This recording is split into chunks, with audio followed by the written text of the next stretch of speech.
It's been 10 years since I did my last PC build on YouTube for this monstrosity you see right before you. And similar to what I did a couple years ago with my first PC build ever, I'm going to be doing a retrospective here, kind of talking about why I built this computer, what are the specs. We're going to even play some games on this thing and kind of take a look at what were the gameplay experiences I was getting back in 2015 when I built this thing.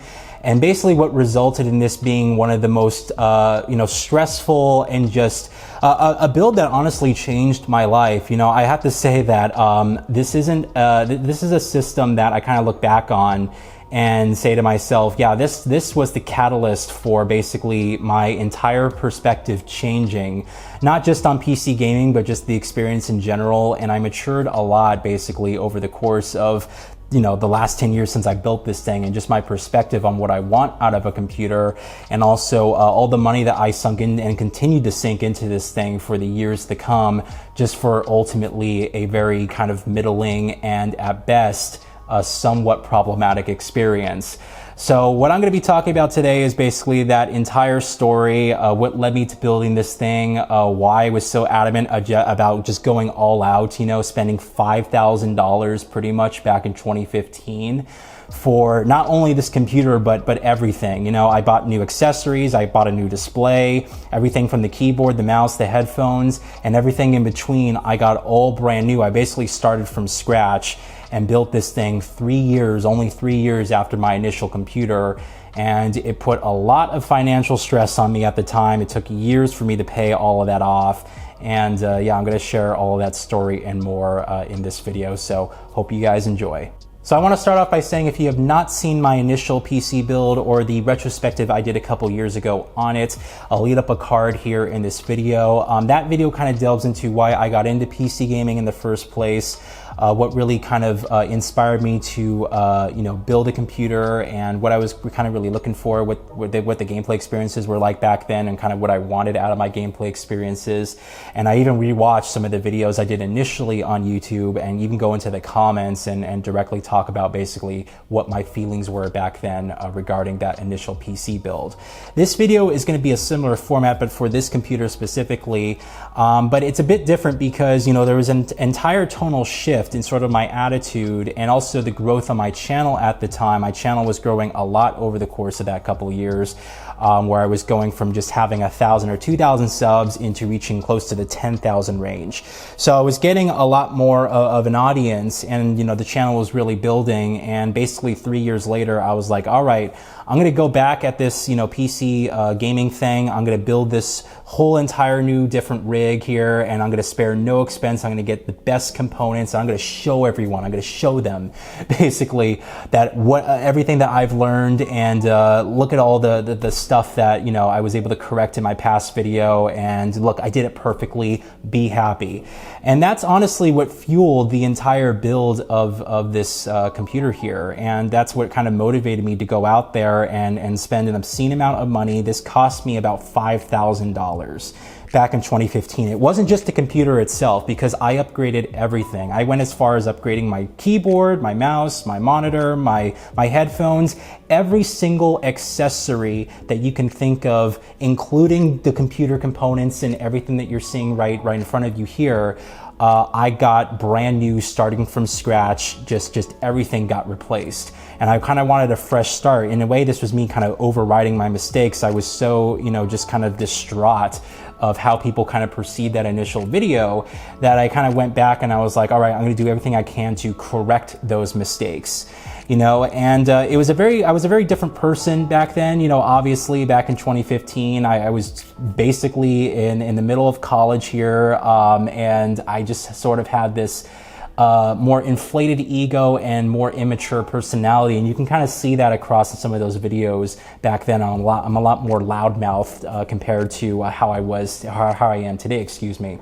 But basically a lot of that is what fueled me building this entire rig in the first place. And I just wanted to basically show people that, hey, yeah, I made a lot of mistakes there, but look at this. You guys don't have this. You don't have this expensive rig with an SLI setup and top of the end components. So fuck you. And that was really honestly my attitude and what led me to building this thing in the first place. And I think that ultimately I look back on this today and I say this is probably the most expensive mistake I have ever made in my entire life. It's interesting though, because there were so many valuable lessons. Just when I look at this thing, it's like there was an entirely different version of me that was around when I was, kind of building this thing for the first time. But I think a lot about my growth as an individual. And I kind of look back on this thing as just like, ooh, I'm almost sort of punishing myself, because you guys may not realize this, and I talked about this in some form of another, in many of my videos in the past here. But this is still my daily driver for basically anything computer related. When I edit videos, everything that you guys have seen for the past 10 years has been edited and uploaded on this rig. This has been my main computer. I don't have any other desktop. I don't. This has honestly been my daily driver ever since 2015.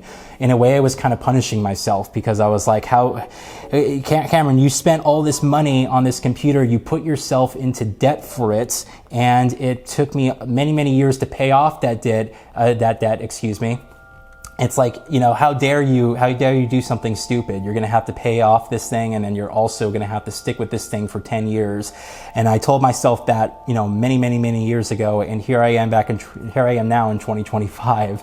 And it's like, yeah, I'm still daily driving this thing. And I definitely want to get back into PC gaming. I'll talk about that towards the end of this video, sort of what my plan is to get back into PC gaming and what I'm looking for. But yeah, there was just, it was just a very different time for me personally, and I had a lot of growing to do, and I have done so, and basically I've been daily driving this computer ever since. So $5,000 today is a lot of money, but honestly, it's not so foreign to what you would be expecting to build like a top of the end computer. I mean, $5,000 today, if you look at like a 5090 class GPU and then spending all this cash, especially with inflation going on, you're probably looking at over $5,000 just for the computer. At least the $5,000 that I spent not only encompassed this computer, but basically all the accessories I had in between. And this was top of the end, top of the line components, excuse me, for basically, what was available at the time. The 980 Ti's, and, it wasn't the top end Intel i7 processor, but it was like the step below that. And then building just something that was so kind of ludicrous in terms of the memory it has and everything in between. Basically, what I'm getting at is I'm going to talk about the specs and everything that I put in this thing, and I will tell you guys the grand total for all these components at the end of this video, so you guys kind of understand, all right, here was the actual total, and this is what things cost back then. But it's interesting because $5,000 basically gets you a top of the end computer just on its own. It doesn't count the monitor, it doesn't count a keyboard or any of this other stuff. So, effectively you can spend the same amount of money and get just a bit less when it comes to the actual components and the accessories included and stuff like that. So anyway, let's get into the actual PC specs. What did I put in this thing for, I think the computer was about $3,500 just on its own. So give or take roughly, we'll basically talk about that price range, okay? So let's start off with the chassis. This is a Corsair 760T in white. This is a full tower case. I really love the design of this case because it had this full transparent glass, side panel that you could actually take off. It was a door. It was really easy to sort of get into the components and clean everything. And I just really love the aesthetic of it being really clean. The nickname of this computer was Glacier. So I kind of wanted something that kind of looked like a glacier, ice rock, and was kind of reflective, and that kind of you kind of see that in sort of the white, color tone and sort of the white on black with the glass aesthetic. I thought that looks really nice. So I really like this PC case, and there was so much room in this thing. It was a bit overcompensating for all the components that I had, but I was also really concerned about cooling, which wasn't really as effective because of the layout of my components here, and I'll talk about that in just a bit. Now the motherboard we have here is the Asus X99 Pro with USB 3.1. Now this was not the top of the line motherboard from Asus, but this was definitely up there with one of their top of the line classes. They had an X99 Deluxe which had, I think, even more USB 3.1 components and was just, better overall. I think more bandwidth for the PCIe lanes, and that's something else I'll talk about in just a bit, because there's a lot of things that I was kind of getting into uncharted territory with this motherboard, and of course building an SLI setup. I I had no basically knowledge of PCIe bandwidth and what that was going to cost me and stuff like that. So anyway, this motherboard here was pretty decent for what I had. I actually thought I had an issue with this computer regarding the motherboard, and it turned out to be something else entirely, so that was good. Now the processor was the Intel i7-5820K. Now this was not the top of the line Intel processor at the time. I think that was the 5960 or the 5980 if I remember correctly. But this was definitely up there, and what I really liked about this processor was that it was an actual 6-core processor opposed to a lot of the quad-core processors that Intel was sort of selling at the time. Now back then, quad-core processors for gaming were basically okay, but with the new consoles coming out now having an 8-core, AMD CPUs in there, as anemic as those processors were, I definitely wanted more cores available to me, and this also kind of, worked in my favor when it came to actual, video rendering and stuff like that for YouTube. So I went ahead and got the 6-core i7-5820K. I think it runs at 3.3 gigahertz with a boost of 3.6, but I overclocked this thing to reach about 3.9 or 4 gigahertz. And I was pretty happy with this processor overall. Now cooling that processor is the Corsair H110i GTX. This is a dual 140 millimeter fan. A liquid cooler that actually does really good performance for this processor. I found that with gaming that this processor would hit about 70 degrees C, and then when I was rendering videos that could go up to around 80 or so. So it did decently well. I have not replaced any of the components, besides what I had initially with the problem with this computer was. So other than that, everything's been kind of the same and in use for the past 10 years. Nothing is really kind of broken down within this computer, which is really good in terms of reliability and stuff like that. But you'll notice that I kind of front mounted the actual AIO here, and that's because at the top of this computer case, you have this little cover, and I kind of like the design and the way that this looked on top of the computer, and I didn't want to take that cover off because otherwise you just have these vent holes and it looks kind of ugly. So in order to basically have this thing kind of look aesthetically pleasing, I front mounted the actual radiator there. So we got airflow kind of coming into the front, cooling directly the processor below. Now this did present some problems, as I kind of found out later on, is that it kind of blocks some airflow coming into the computer case.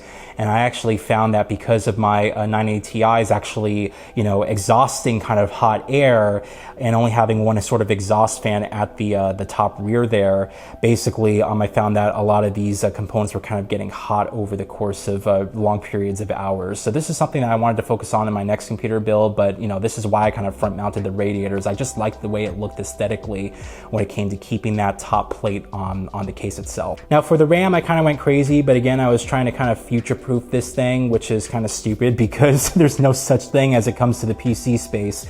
But I have 32 gigabytes of Corsair Dominator Platinum DDR4 RAM here. This is running at 2,666 megahertz, and these are 8 gigabyte sticks, excuse me. And I even have these top little kind of transparent covers built on top of the RAM itself. So you can actually take the top part, the top metal casing off of it. And there are these little accessories that basically allow these more kind of light bars to appear in between the top there. And so basically when the computer is on, you get this really nice glow from the RAM sticks that I really kind of liked. So I even bought those little sort of accessories for the sticks themselves. But yeah, 32 gigabytes of RAM in a situation where games were, you could still game off of 8 gigabytes of RAM, but 16 gigabytes was really what a lot of people were kind of putting into. And yeah, 32 gigs was just kind of nuts. There were some instances I saw where, I was playing some games and those did use upwards of around 20 or so gigabytes of RAM, but nothing ever came close to the full utilization of memory I had in the system. And for the GPUs, we have the EVGA GTX 980 Ti's here. These are in SLI configuration, and these are the Superclocked Plus backplate versions of the cards themselves. I love EVGA's graphics cards. I bought their 560 Ti's for my initial computer, and getting the 980 Ti's here, I was really kind of happy with this system, and really kind of like the design of these cards as well,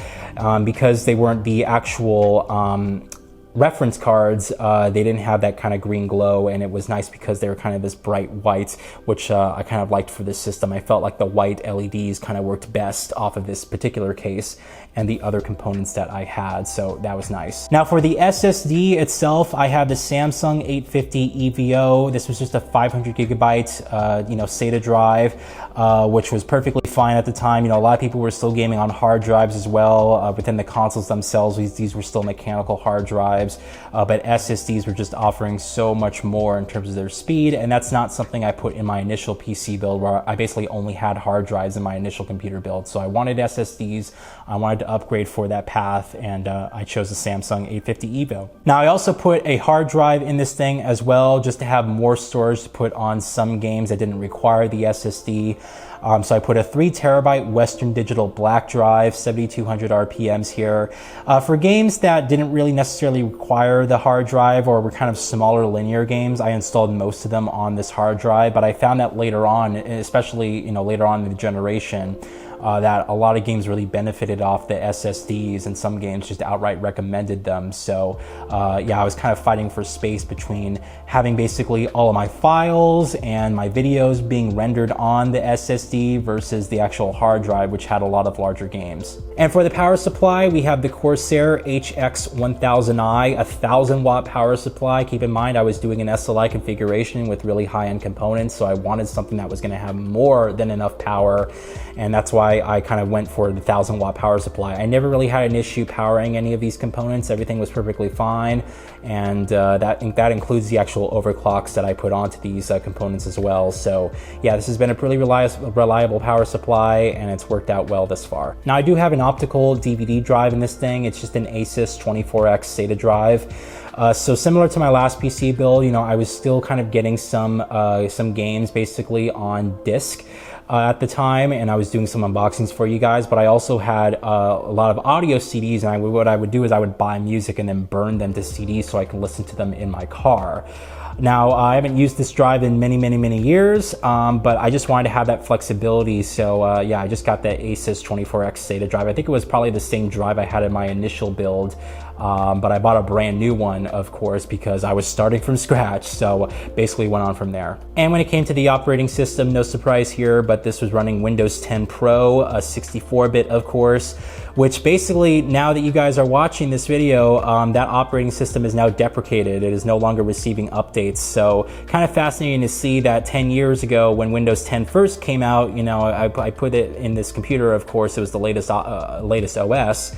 And now it's no longer being supported, and I'm no longer receiving updates because of Microsoft trying to force Windows 11 on everybody. So kind of interesting there. But yeah, that's basically all the components I put in this thing. Yeah, let's move forward to the next portion of the video. So I'm sure some of you guys might have a couple of questions, namely if you were around during that time when I was building this computer. Some of you might say, hey, I thought you had a GTX 1080. Didn't you buy a GTX 1080 on launch and put it in this system? And I thought that you went ultra wide and then you went to 1440p, and like what happened with all that stuff? Well, you're absolutely correct. I had a GTX 1080. I bought the Founders Edition card back when it came out in mid-2016, I believe it was. And I sold my 980 Ti's and SLI. I sold both of those cards basically to pay for the 1080, and I think I even had some cash left over in between. So basically, as you can see, I no longer have the 1080, and I think it was before the PS5 and the Xbox Series X came out. I think it was around late 2019 or early 2020. It was like somewhere around that time period.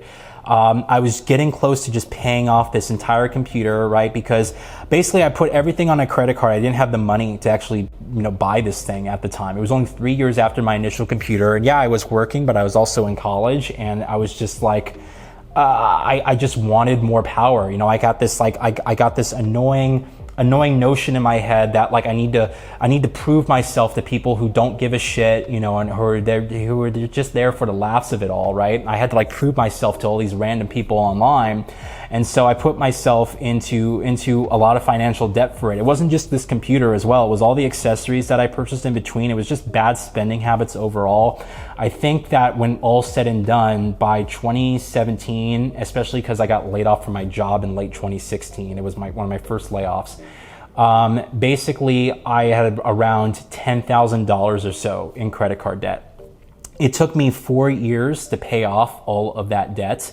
And I think towards the end, I was like, you know what? I'm really close to paying everything off. What I'm going to do is I'm going to sell basically all of these upgraded components that I got on this computer. That was the monitor, that was the 1080 itself. There are a couple things in between as well that are kind of eluding me, but I sold a couple of things and I basically rebought all this stuff that I upgraded from. So I bought the original components again. I just bought two 980 Ti's, which were really cheap, you know, because they weren't the current GPUs. But I spent the money on basically doing that. And I just remember that when all said and done, it was like 6 months later, I was like, man, that was the most stupid ass decision. Like, it just continued to be like kind of, you know, like just snowfall after snowfall, like this crazy burden and just this weight, and everything was just one stupid decision after the other. And it's why I kind of look at this thing, and it's like I kind of punish myself with it, you know. It's like, it's why I daily drive this thing still to this day, and why I'm probably going to daily drive it for another 2 years or so before I actually build my next computer. Because when all's said and done, I got too heavily sucked into the idea of upgrading components that didn't need to be upgraded, that offered no substantial benefit whatsoever. And I was just doing it because, you know, I felt like I had something to prove, or I felt like people were you know, like I was looked at or looked down upon, and just, you know, I was just tired of kind of being teased over it. And so this was me trying to correct basically my past mistakes, and not accepting of the fact that you just got to move forward and just continue on, that there's no way that you can rewrite history. And so, yeah, it was probably a bit of that, and like my OCD of like wanting the original components and everything in between. But yeah, I sold the GTX 1080 just to get the 980 Ti's again, and then I sold my 1440p monitor, and the monitor I have is the same monitor I bought back in 2015 as well. So it's just like, even after all the money I sunk into just building this thing, I continue to sink another probably $1,000 to $1,500 just in buying components and then rebuying components again, just to round up back at square one where I was initially.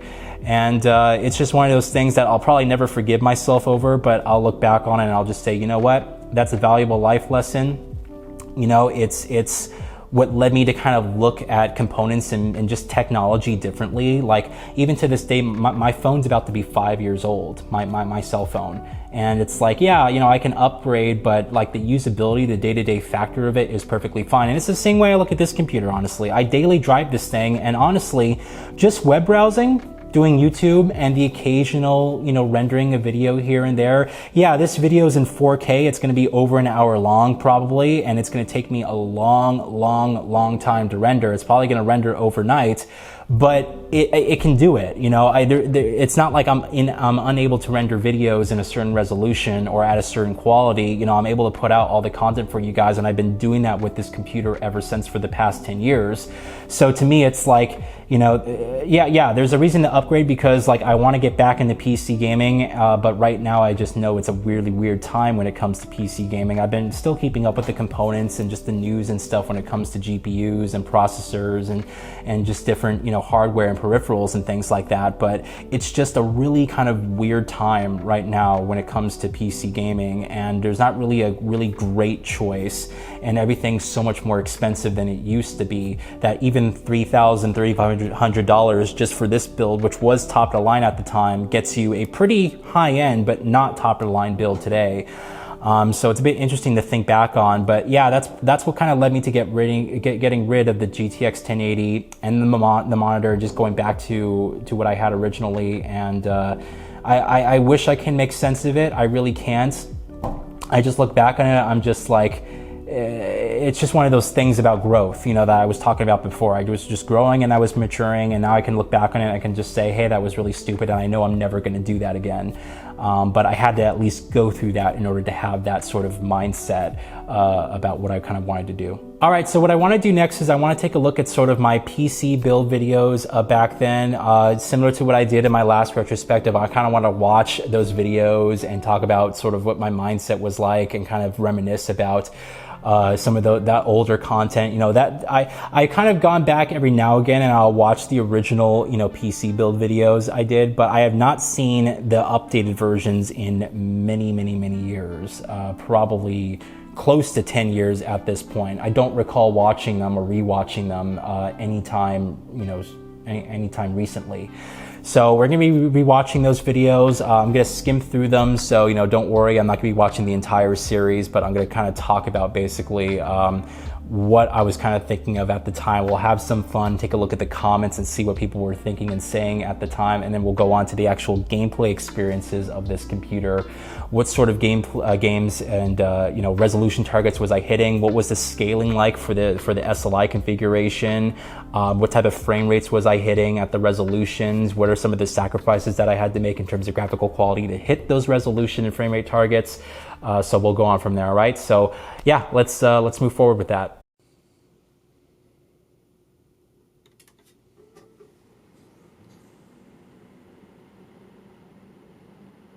Alrighty everyone, hello and welcome to my desktop. This is me just literally hooking up the computer, going straight to the desktop after recording that first segment. So right now we're going to be watching basically my past videos basically on building this computer. Gonna kind of take a look at my mindset, and I'll commentate in between. Now, I'm not gonna watch the entire video series from start to finish because there's just a lot of it and we just don't have that much time. We'd be sitting here for just hours. So I'm gonna kind of skim through it, and I'll provide some commentary over certain segments and parts, you know, and we'll take a look at the comments as well, and then we'll get on to the actual gameplay experiences. You can see some of the games I'll be testing out here on the desktop as well. So let's go ahead and open up the playlist here. I'm in my PC builds playlist on the channel. Here's my initial set of videos, and then after this video, this is me. I guess it's more like 4 years later, because I think I built this first computer in the beginning of 2012. It was like January 2012, and then this is me at the end of 2015. So it was just about 4 years later, building this, you know, updated new computer here. But I kind of wanted to use the same name, the naming convention. So building a 4K gaming computer is really just all I added. But you can just see like the difference in viewership. I mean, look at the views of this initial build. So it was like one of these interesting, like weird time periods. I think it's because you didn't see a lot of PC builds on YouTube, and maybe it's because there wasn't as much competition back in early 2012 for people doing this. I mean, you know, especially you have to keep in mind that there was no share feature for the consoles like there was on the PS4 and Xbox One. So like you had people who you had to get like a capture card, Dazzle, and then people like PC. You know, it was a very different time period. So I think perhaps there was like less of this type of content on YouTube, which is why you see the viewership here. And I was like I was really hoping that I would get maybe not those numbers, but you know, a decent chunk still interested just to come back. I mean, these videos didn't do awful, right? But they're just nowhere near basically what my initial viewership was on those videos. I mean, tens of thousands of views on some of these parts. That's insane. And then that transitions to a really consistent about, you know, 1,000 viewers for each build, which is kind of interesting. So here, we'll take a look at the first part here, and we'll watch all of these. And you guys remember back in January of 2012, man, you can always already see a difference in tone, right? There's this whole like intro part I recorded, and especially for me personally, just kind of talking about, I guess, my reasoning for why I'm here so soon, and just trying to just come at it as more of an authoritative figure. Like, oh yeah, I know what I'm talking about. It's really interesting looking at myself and watching these now. Yeah, this is so different, so weird. It was such a wildly different time. There is a lot. Now don't worry. Wow, look at all that shit, man.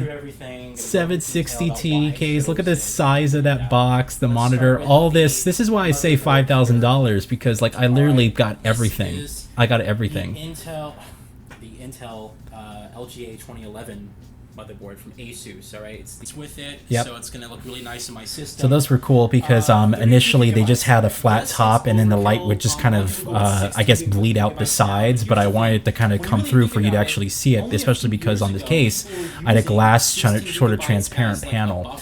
So that's why I got those additional clips or whatever you want to call those. You just unscrew the top and then you screw it back in, and it's pretty cool. Just the light just kind of comes through in this kind of bar-like fashion. With two GTX 90 It's nuts. and EVGA. That's crazy. I actually want to see what the comments are for this thing. I just wanted to encourage you to keep making videos. I know you'll be big someday. Oh, that's nice. That was 9 years ago. Don't build on carpet this time. I got the same case. Are you doing any LED strips inside? I did not. I just used the LED stuff from, from the fans and from any of the components, but I didn't put any strips in it. I'm actually not a big RGB person. That's something that I'm not going to be doing in my next build either. I'm not big on just having the thing look like a fucking, like rave inside my case. Like I want subtlety and I want it to look clean and aesthetically pleasing, but it doesn't need to look like, this giant light show. Jacob's such a sweetheart. I was so mean to him.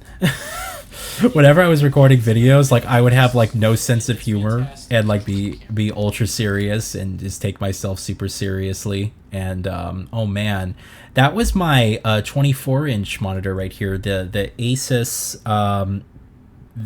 PG248QE, I think it's called.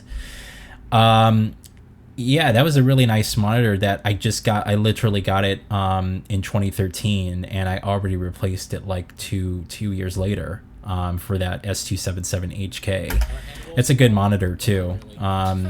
Was pretty much the fastest gaming monitor you could buy at the time, and I really missed 144 hertz when I moved over to my 4K 60 hertz panel. I think if I was going to do a PC build today, what I would end up doing is a live stream instead of just a video series like this. Although, this was 2015. I mean, people were live streaming back then, but it's not something I really was doing quite often. I didn't get into live streaming until about... It was right after I built this computer. I kind of got into it heavily. At least I had the foresight to speed up the video, so... Yeah, and then have all this music play in the background, which I might get copyrighted again for this. I also had the foresight to understand dual channel or really quad channel memory, so that's good. At least I wasn't putting these in the wrong slots. That's something I see a lot of people who just start off make common mistakes with, is that there is a particular way that you're supposed to slot the RAM sticks in, and there's particular channel usage to get the most out of the speed and stuff like that, and the timings. But for the most part, the components kind of stayed alive. There wasn't anything that really got killed. I had a couple of software problems about 6 months after. In fact, if you guys recall, it's one of the reasons why I didn't play Mirror's Edge Catalyst on launch, because I think it was it the processor that I had to get armed? It was something with the I forgot if it was the motherboard or the processor. One of those I had an issue with, but I can't recall if it was a software bug or a hardware bug at the end of the day. And I think it was just a combination of all this stuff that just kind of led to me getting frustrated and not wanting to put all this money into something, like it doesn't matter how much money you spend at the end of the day, like an unoptimized game will always be an unoptimized game regardless of how much power you throw at it. No amount of power can fix a broken game. And when it comes to PC components, just because you put all this hardware into it, it kind of opens the door for more problems. These are much more watchable, I will say, because I have the music. It's a little bit more engaging. And even though I'm actually still doing this PC build in the same room, but my parents got at the time, they replaced all the carpet in the house with hardwood. And then they actually went back, this is after I left, they went back and they did everything with tile, but it looks like hardwood. So, but it was one of the reasons, like, I'm still in the same room doing the computer build on the same place. It's just that my folks got hardwood floors. We got the mounting gear right here. I think this is me trying to do the front mount for the radiator. And then the radiator. Yeah, that's exactly what this is. This is always a pain in the ass because you have to get these long screws and hold everything in place. This is why it's great to have another person. I've actually, to clean the fans, I've taken that off a few times. So basically, I've realized that doing it yourself is like a huge pain in the ass, so it's really useful to have another person to kind of hold things in place. But yeah, it was a kind of problematic for my build because all the airflow, it would go directly to the processor, but there was nothing flowing in to the actual components, which is a problem I really still have with this computer even to this day. Especially because you have two, GPUs, two 980 Ti's and SLI. Basically, what would happen is that they're close together, so the hot air would blow out, like the exhaust of the hot air would blow out on one GPU, while that other GPU is trying to stay cool and exhaust its hot air. It wasn't a great system. I think Linus Tech Tips did a build with this case and did an almost similar build to mine. In fact, I think I may have watched that video. Like, I'm trying to recall exactly, but I'm pretty sure he did an SLI 980 Ti build that was basically similar to mine using the same case. And the problem I didn't factor in is that he had the actual reference cards, which were basically, it was a different cooler. So instead of exhausting air out from the fans within the case, it would blow. I forgot the correct term from it, but it takes the air and it blows it outward. Sort of like a chimney almost, but it blows it outward basically from the case, so you don't have to deal with the heat inside. That's not something I accounted for because I had third-party cards. So what are we doing here? Oh, we're putting in the or the actual radiator and seating the CPU. Let's see what people are saying here. I'm just curious. Such a nice PC, part 6. The case is far too big for that rad to be front mounted. Yeah. I know that now, dude. Says he studied up for this build but can't install a 3.5-inch hard drive. I think that was probably this bracket was probably meant for a 2.5-inch or something like that. But yeah, I'm struggling there. But you can see, like, just the activity on the videos is so much less than what I basically had before, and I was expecting it would not be. Not sure why, but I found this really relaxing to watch. Subbed and gonna check out the other parts. Best part, you got the back plate on the side. I got the back plate on the side. I don't know what he's talking about. I guess we play this, you can find out. What the fuck? How much it cost? Too much. Around $5,000 with the 4K screen. Yeah.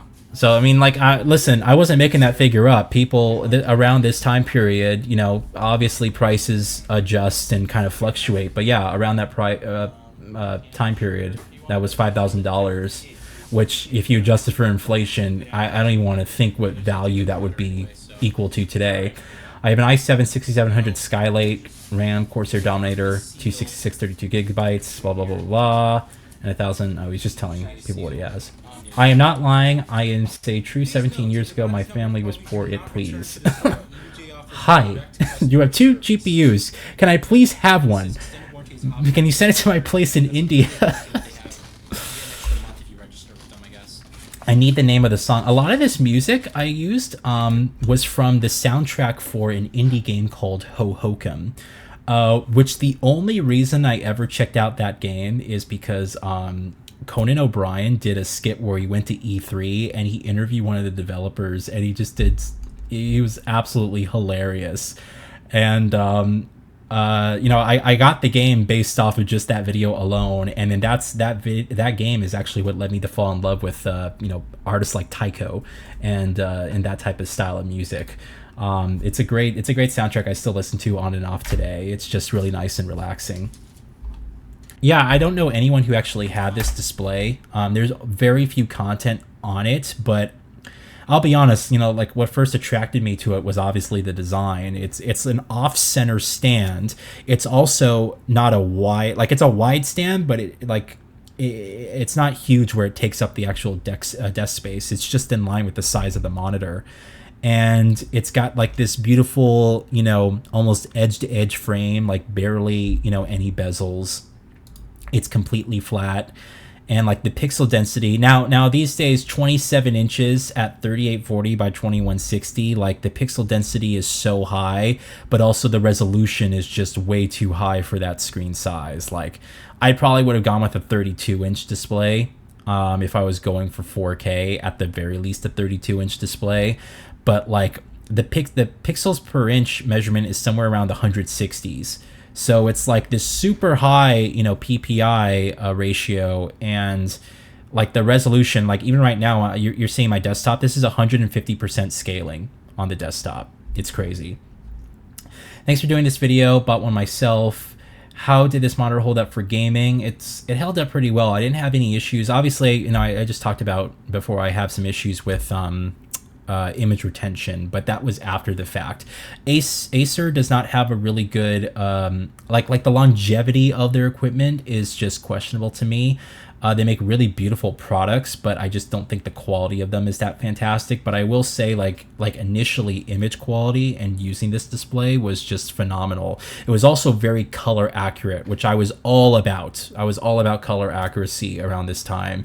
So I wanted an accurate display, and especially for games like Mirror's Edge coming up, Deus Ex, playing like Uncharted 4 and stuff on my PS4 at the time, I wanted a display that was fully accurate and could really like just, you know, get as close as possible to the creative intent of the whatever it was I was actually playing or watching. And still to this day, this is a very color accurate monitor. It's perfect. It's just perfect for video work or for, you know, photo editing, graphic design and stuff like that. It's a great display for that. The stand is actually metal too, so it's got this premium feel. You just can't adjust it height wise. It's only tilting. Turned on the monitor. It's on standby right now. About to turn this on for the first time. Let's watch this. What are we gonna do? 1, 2, 3. Here we go. I was really scared too. I was scared like if I made one mistake, this thing was gonna blow up in my face. I did it. Yeah, look at that. Wow. Wow. Now that back fan I did change. In fact, these are the fans that came with the PC itself. Okay. I think I still have those front fans, although the LEDs are not as bright as they once were. I will tell you that right now. Like you can see them, but they're not like they were in this video where it's like really bright. You want display port. And then that back fan I took off because I just didn't care for the LED fan in the back. It just kind of, I thought it looked a bit too, like it was too much. So I just replaced it with a Noctua fan. Guys, it's on. Oh, here we go. Obviously Windows isn't installed. I have Windows. Going into the BIOS, which looks completely different compared to what it is now. You know, I updated everything, so. Oh, and we got Windows installed. Did I skip forward? Because that's way too quick. I must have skipped forward. Yeah, I guess I skipped forward when Windows was installed, but now this is me just sort of getting driver updates, and then I'll talk about the monitor here. I'm like, oh, zoom in. Let's zoom in. Detail. That's like 4K.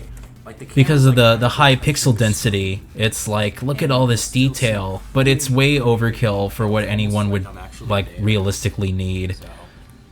I mean, yeah, things look really sharp, but it's like in order to enjoy it, like screen real estate rise, you have to scale it. You have to scale it. So the scaling I have on it now is basically the equivalent of like a 1440p 27-inch display, which is a more appropriate resolution for that screen size.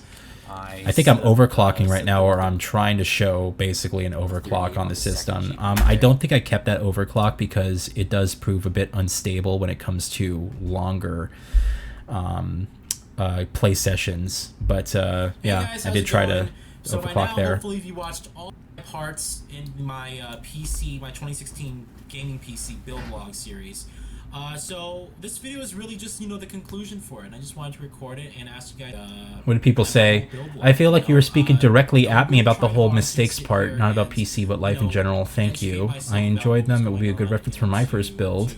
Great job. You did a lot better than the last one. Great vids. Pretty good job.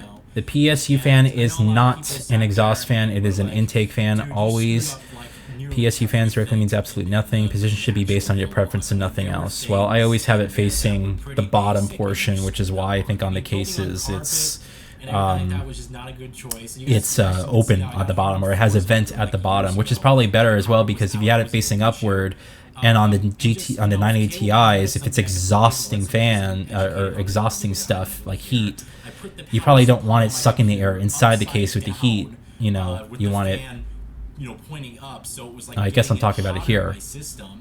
I used a stock CPU cooler. Anyway, yeah. Completely Gonna talk about the overclock here. Yeah. So I mean, it's pretty self-explanatory there. But yeah, you could definitely see a complete tonal shift, and just the way I was kind of recording the videos and everything that I was doing since my last build there. But it's just interesting to kind of see what people were thinking of at the time and saying at the time. It looks like overall the experience was positive. I mean, you look at the likes here, 37 likes. There's not a single person that disliked this. Almost 1,000 views. If we watch the first part as well, 31, likes. Like, I don't think I really had a problem with anyone, saying anything really significantly. I cringed as he put the CPU in and took it out like 4 times. Still a noob the second time around. Okay, basic stuff like that, but I didn't break anything. Static arcs, just because you're touching the plastic does not mean it's safe. Oh, then you put the processor and RAM in. Although your PC may work at the end, you may have damaged these. I guess because I took the processor out a few times. I wonder why. Maybe I was just worried it wasn't correctly. Anyway, it's like it's completely different change, compared to what people were saying the last time.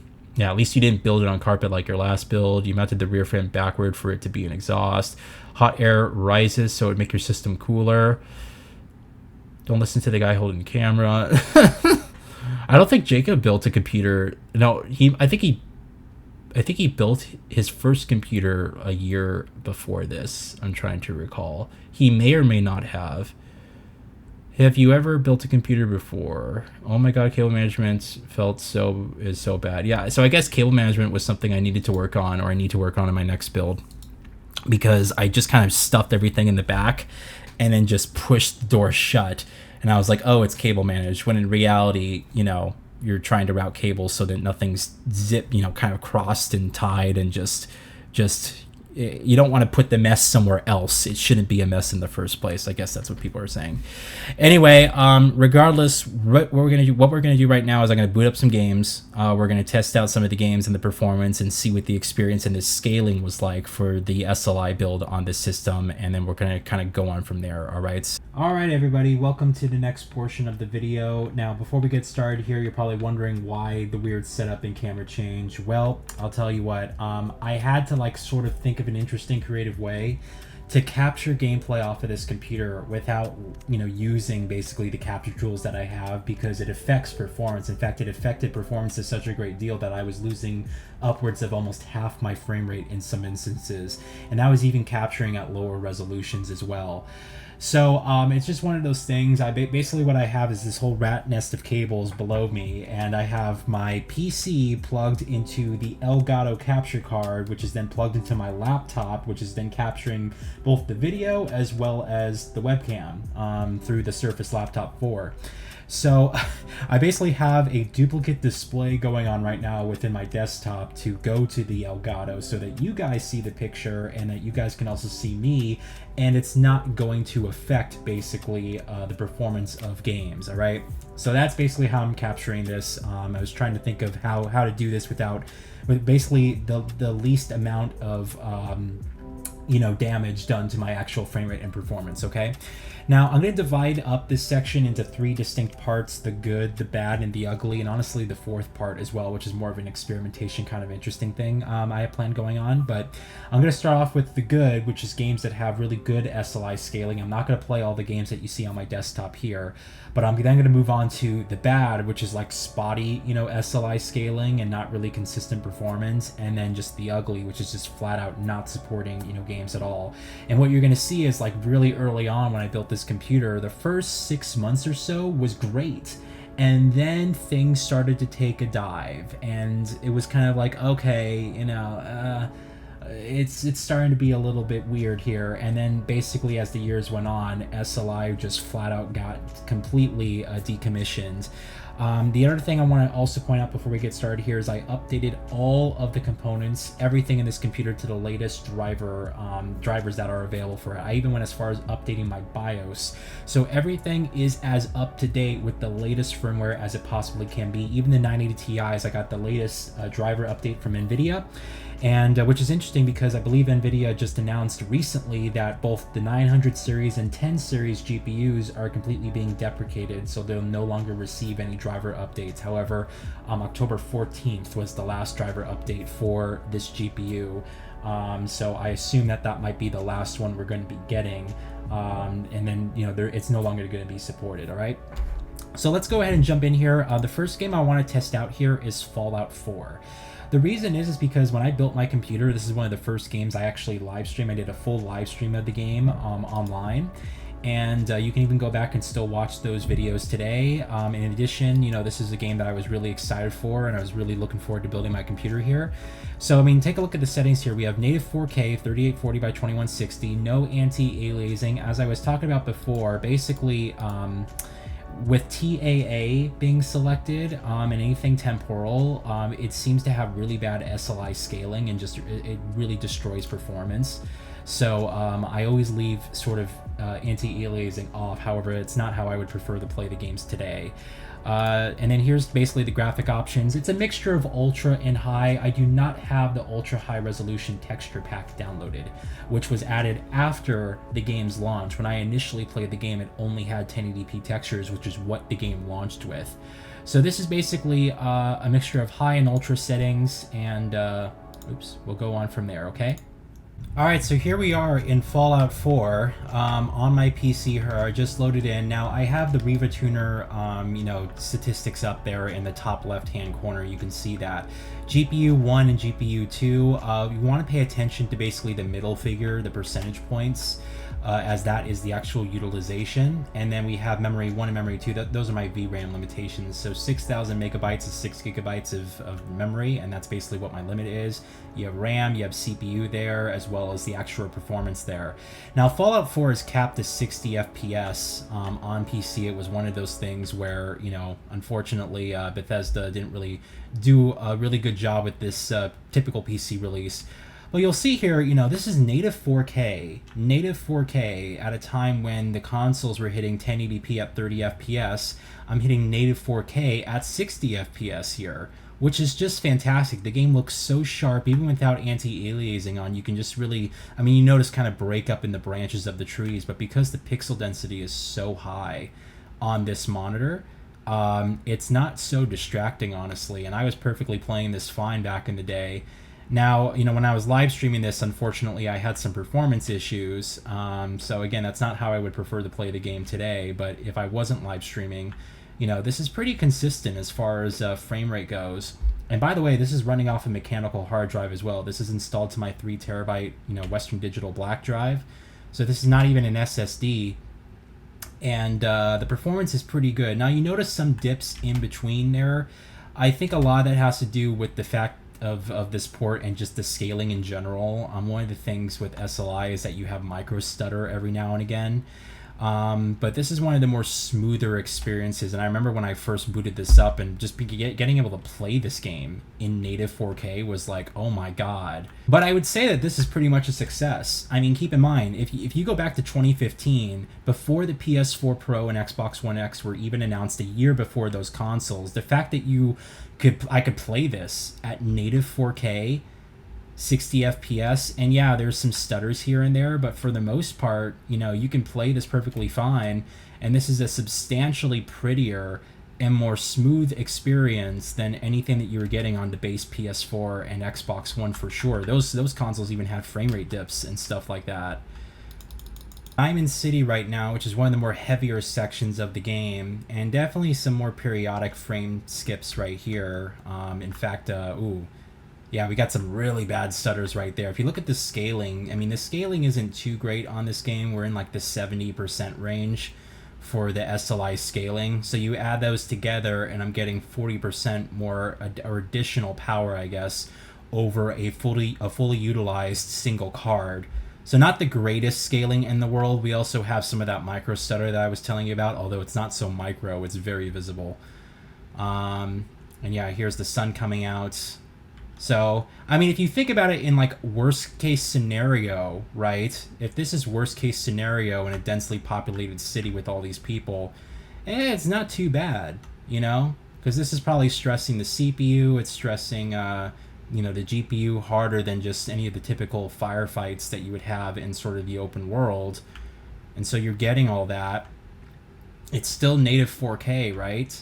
But, I mean, it's really overall solid performance. I would consider this a win overall. You know, yeah, there's some performance problems here or there, but again, you're hitting 4K gaming, 4K 60 gaming at a time where, you know, 4K gaming was kind of almost inconceivable. Like prices were just starting to come down as far as televisions go. And the console manufacturers like Sony, you know, were faking you getting the 4K. This is actual native 4K.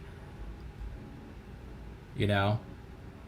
Yeah, there's some big dips as I'm turning around a bit there. But, you know, overall, it's not too bad of a presentation. I think back then I probably would have, well, and I did. I put up with a lot of this stuff. However, today, yeah, I mean, you spend as much money as I did on this system, you probably wanted just ultimate stability. And due to the nature of SLI and stuff, you just were not getting that. Alright everyone, we're into Doom 2016 here. Another excellent game that's still stuck at 1080p, and I think it's a dynamic res on PS4 and Xbox One. Native 4K here. You know, here are all the settings and stuff that I'm using. Let's go into the advanced options here. Now I'm using OpenGL version 4.5 because if you switch to Vulkan in this game, Vulkan does not support SLI. So in order to utilize both of my cards, I have to stick with OpenGL as far as the API goes. However, this game is getting pretty good performance. You can see here we have high and ultra settings here, some mediums on certain effects and whatnot, but for the most part, this is a pretty, you know, pristine experience. You know, we're not going on Nightmare, of course, but we have pretty much a superior experience to what the PS4 was getting at basically 4 times the resolution and still the same 60 FPS. So look at it in that perspective. I guess what I'll do here is let's go to the Foundry. It's one of my favorite missions in this game. Now look at this experience, man. Native 4K in Doom 2016. Look at the way this game looks. It's beautifully smooth. I just love it. This is a really great presentation. I was so happy. Now, I played this originally on an ultra wide when I had my GTX 1080, I believe, so I never got to experience this game with SLI scaling. But if I kept my system like I should have and didn't spend all this money on it, this is the experience I would have gotten when I hooked up Doom 2016. This is native 4K. Look, there's a bit of frame rate drops there, like high 50s, but I mean, the game still feels ultra responsive, right? So if we just start killing some people, I forgot the controls. I mean, yeah, when you're playing it, it still feels ultra responsive. And I'm sure I could probably tone down some things. When I was playing the game, it was pretty stable. I wonder if it's because I'm, you know, duplicating my desktop to capture gameplay here that we're seeing dips into the mid-50s there. But this is generally a really stable game, and you're getting native 4K. No trickery whatsoever. This game looks amazing in native 4K. I would love to play this again. Alright, we found the blue card. Let's go ahead and unlock that door. I did play this game again a couple of years ago. Those of you who might recall when I first played this game, here we go. When I first played this game, I actually had a save file that was corrupted. In fact, I still have the same save file on my computer. When I load up the game, it gives me an option, and it just says file corrupted. I have no idea how it got corrupted. I was just playing the game, and then I went to go continue my file, and I think I was at the very end too, and it's like, yeah, your save file has been corrupted. I'm like, how did that even happen? Oh, here we go. But yeah, it's kind of interesting. But I eventually went back to play this, and I guess I played it again as well, because I have an additional save file on it as well. But yeah, it's just a really fun, you know, excellent game, an excellent modern iteration of Doom. And for this performance, you know, this is what I would consider pretty excellent. Look at the scaling as well on these cards. We're in the 90% range, the 80s. It kind of fluctuates here and there, but you're getting over 150% when you're combining both of them, and that's excellent in my book. That's much better scaling than what we were getting with Fallout 4, and it's fully utilizing, you know, both of these cards, or it's just about fully utilizing both of these cards. Yeah, 90, the mid 80s there. This is an example of how to properly do SLI. You know, giving you performance, extra performance to hit those high resolutions and those frame rate targets as closely as possible. Man, I'm just doing awful here. I haven't played this game in so long. I'm not used to the pacing of it either. Yeah. Anyway, really good, solid performance here in Doom 2016. I mean, look, you're at 60 FPS pretty much in native 4K with all that you're seeing on screen. That's excellent. All right, everyone, we're here with Star Wars Battlefront 2015 here, and this is a game that probably is the best example of a well-optimized and fully just a well-programmed game for SLI that really fully takes advantage of both of these cards. Let's take a look at the settings first. Let's go into the video options. We have native 4K here. I mean, pretty much everything's on Ultra. The only thing I don't have turned on is anti-aliasing, again, because once you turn on TAA, the frame rate goes, ooh, like really way down. So I always turn it off whenever I'm playing the games here, but everything's on maxed out settings here. Ambient occlusion, you know, mesh, post-processing, everything is on Ultra.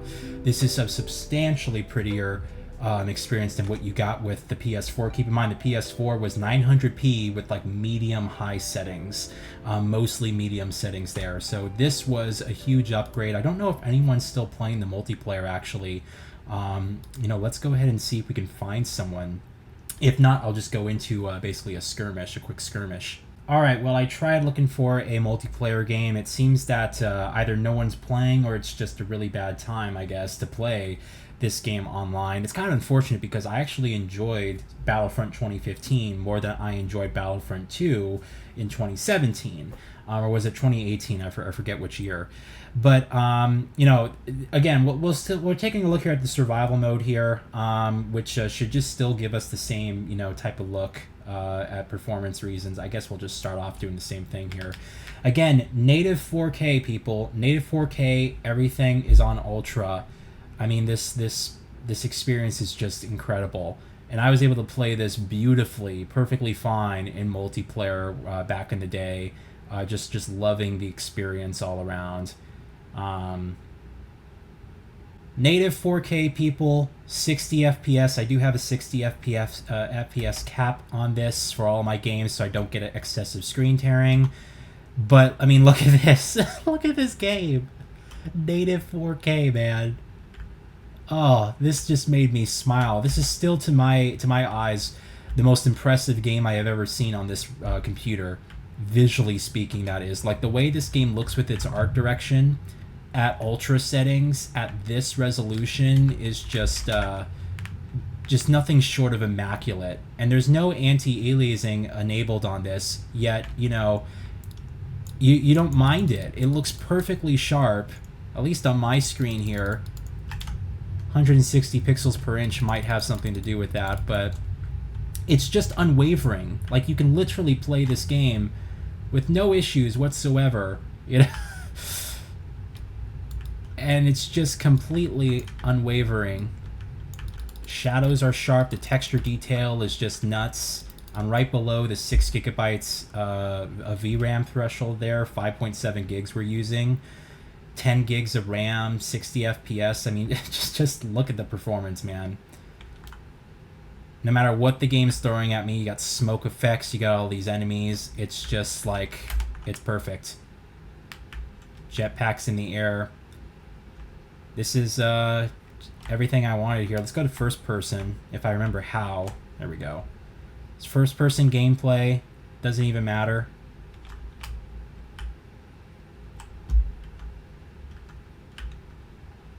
Got some TIE fighters here. Anyway, yeah. Original Battlefront, or Battlefront 2015, native 4K 60 FPS ultra settings with beautiful scaling and performance. Just perfect. So you saw the good, you saw the games that have really good scaling, that are able to hit the frame rate targets at the resolutions that I was really looking for.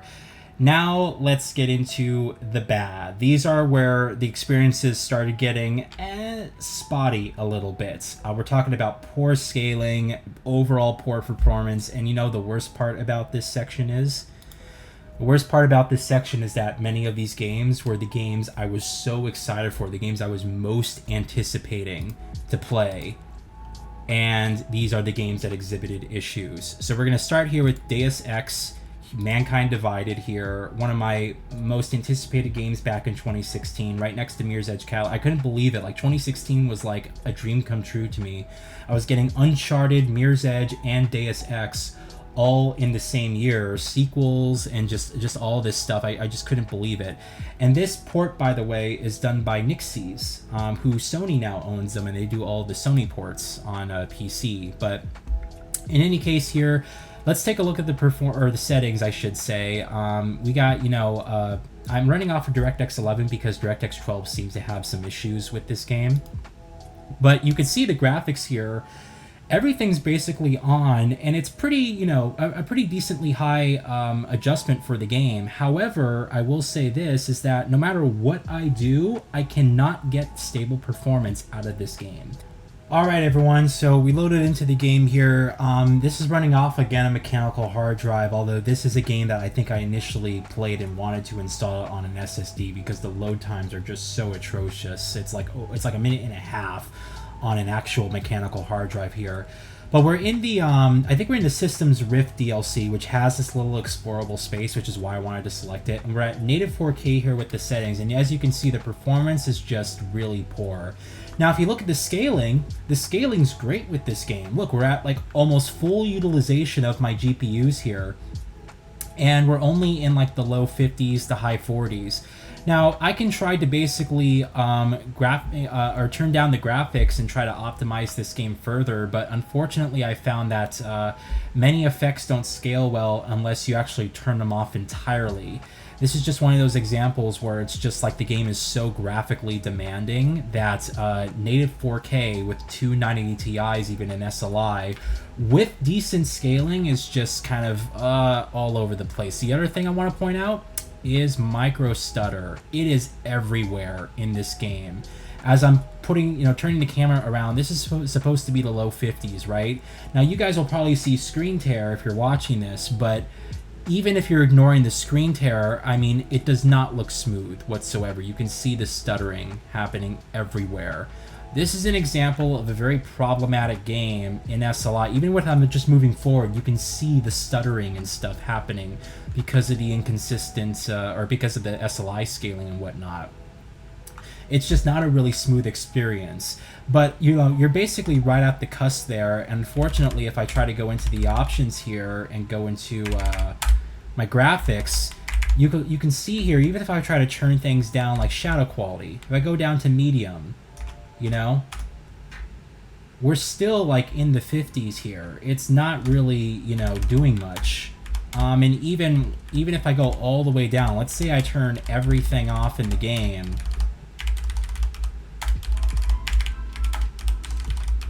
everything's going off. have this game look its worst possible, or as worse as it possibly can. Now we're at 60 FPS here, but you know, the game doesn't really look smooth. It still has some micro stutter here and there when you're just kind of going through the game. You know, and yeah, it's native 4K. There's even some, you know, little dips below. We're hitting like the 59 FPS segment. And as I'm turning and, you know, kind of walking through the environments here, it's not smooth at all. This is just one of those games where like 4K was just off the table. It's just completely off the table for you, or for me. Okay.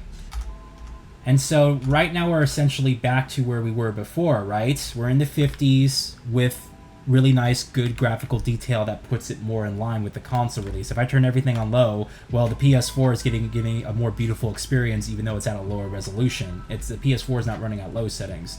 So what I'd have to do is I'd have to go into my display options here and then reduce basically 4K, and we go down to basically native 1440p. And then once we do that,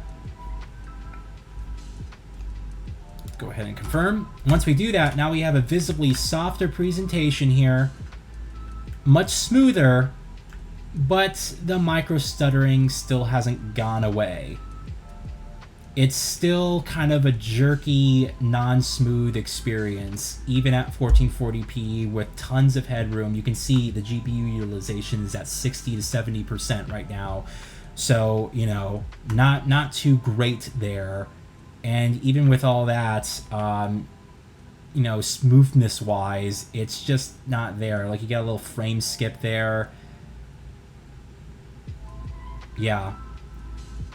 Anyway, yeah, not a really great experience. This is an example of, again, this is a game I was so excited for. Now, I played this initially on a GTX 1080 with my ultra-wide monitor, and I had a pretty good experience overall. But you could just imagine how bummed I would be if I didn't do that and I went and I played it on this system and it's just like, oh yeah, put up with micro stutter. Or what I could have done is gone into the NVIDIA control panel, switch it to a single GPU so I completely disable SLI, and have this game forced to use only one card only, and I just put up with much less performance. And I probably couldn't get the graphical. I probably have to turn down graphics as well to hit, like, you know, 1440p here. So it's just compromise. And with that much money invested, compromise really sucks. It really burns. It really burns after you spend $5,000 on a SLI setup to find out that the game is micro stuttery and doesn't really have solid performance, even though there's a ton of GPU headroom left over to take advantage of these, you know, all these pretty graphics. It's just that the utilization is very spotty. If you thought Deus Ex was bad, wait until you see Hitman. And this is not, you know, World of Assassination or even Hitman 2, which does not support SLI, actually. This is the original Hitman, 2016 it was, Season 1, whatever you want to call it. I still have this game on PC. It's still accessible. And I mean, take a look at this, man. So we have native 4K here.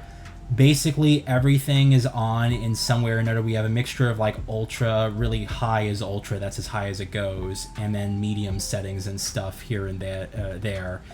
So and we're at native 4K. Now this game supports SLI, but just has really bad performance when it comes to it. We're gonna go to Sapienza, which is probably one of my favorite missions in the game. Just a beautiful, beautiful location. And this is just one of those examples where it's like, oh, this burns so hard, because this was another game I was so excited for and could not wait to play. And the experience here was just really bad. In fact, when I was live streaming this game, I think I had to turn it down to 1440p, and I think I even went as far as disabling SLI in some instances. Oh, the game crashed. That's nice. Let's try that again. All right, we're good. Okay, I think we're good here. Anyway, here's an example of Hitman, and immediately I was like, oh, you know, this is actually pretty decent scaling. Like, it looks pretty good. But then as you start progressing through the game, you start to get more severe frame rate drops, and then something that's always present is micro stutter. It like just everywhere. As I'm just walking through the levels, if you just pay attention to like the way things are passing on the camera, you'll see they're like stuttering, like just a little bit.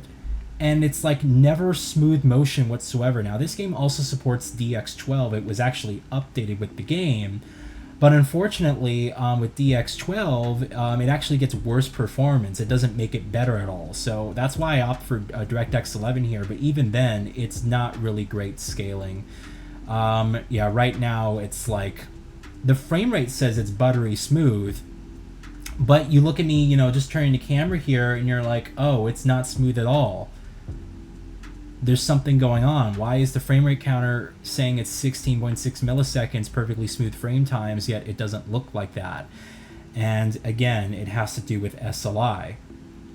This is an example of a game that has some issues with the way that I guess it's programmed to take advantage of the SLI implementation. It looks absolutely gorgeous. That's one thing I will say. We're getting right here better graphics than what the PS4 did. And keep in mind, the PS4 and Xbox One, yeah, they ran at 1080p, but they had unlocked frame rates by default, and those games were in the 40s most of the time. In fact, if you lock it to 30 FPS, you can get a pretty decent solid experience, but the CPUs are just being hammered there. Right now, we have really good utilization with we're just using about actually over 16 gigs of RAM. Look at that.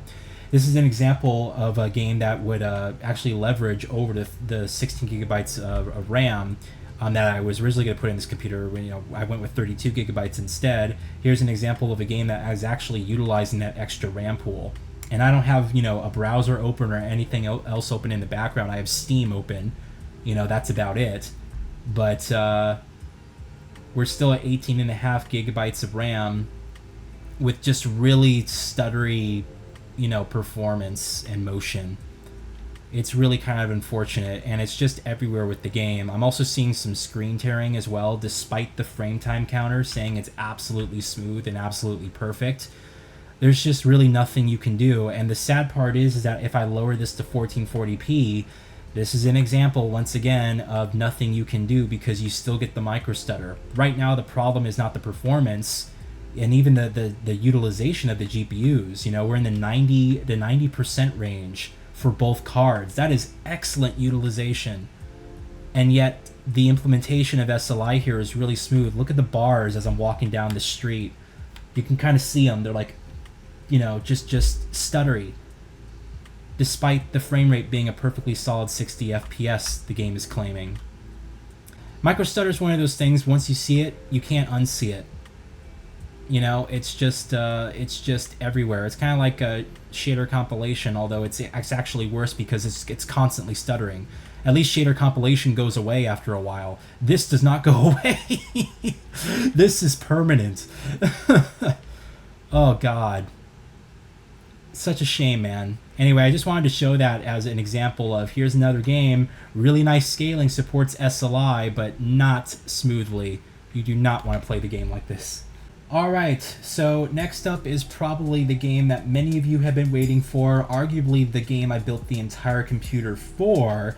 Mirror's Edge Catalyst here. Finally, 8 years after being a hardcore Mirror's Edge fan, we were getting another game, and I just wanted the best possible experience ever. I wanted to play this game in 4K at ultra high settings, 60 FPS, and just get some of the best performance out there and visuals out there from this game. I was so excited for this, and I was just really looking forward to it. In fact, I even had a lot of hope because Star Wars Battlefront and DICE before them had just made great games scaling SLI wise, and I was just really hoping that Mirror's Edge was going to be another one of those titles. In fact, Star Wars Battlefront in 2015, we just looked at that, and that game released 6 months before this one. So I was just like, oh, by default, Mirror's Edge Catalyst is going to have good SLI scaling, and get in here. There we go. Yeah.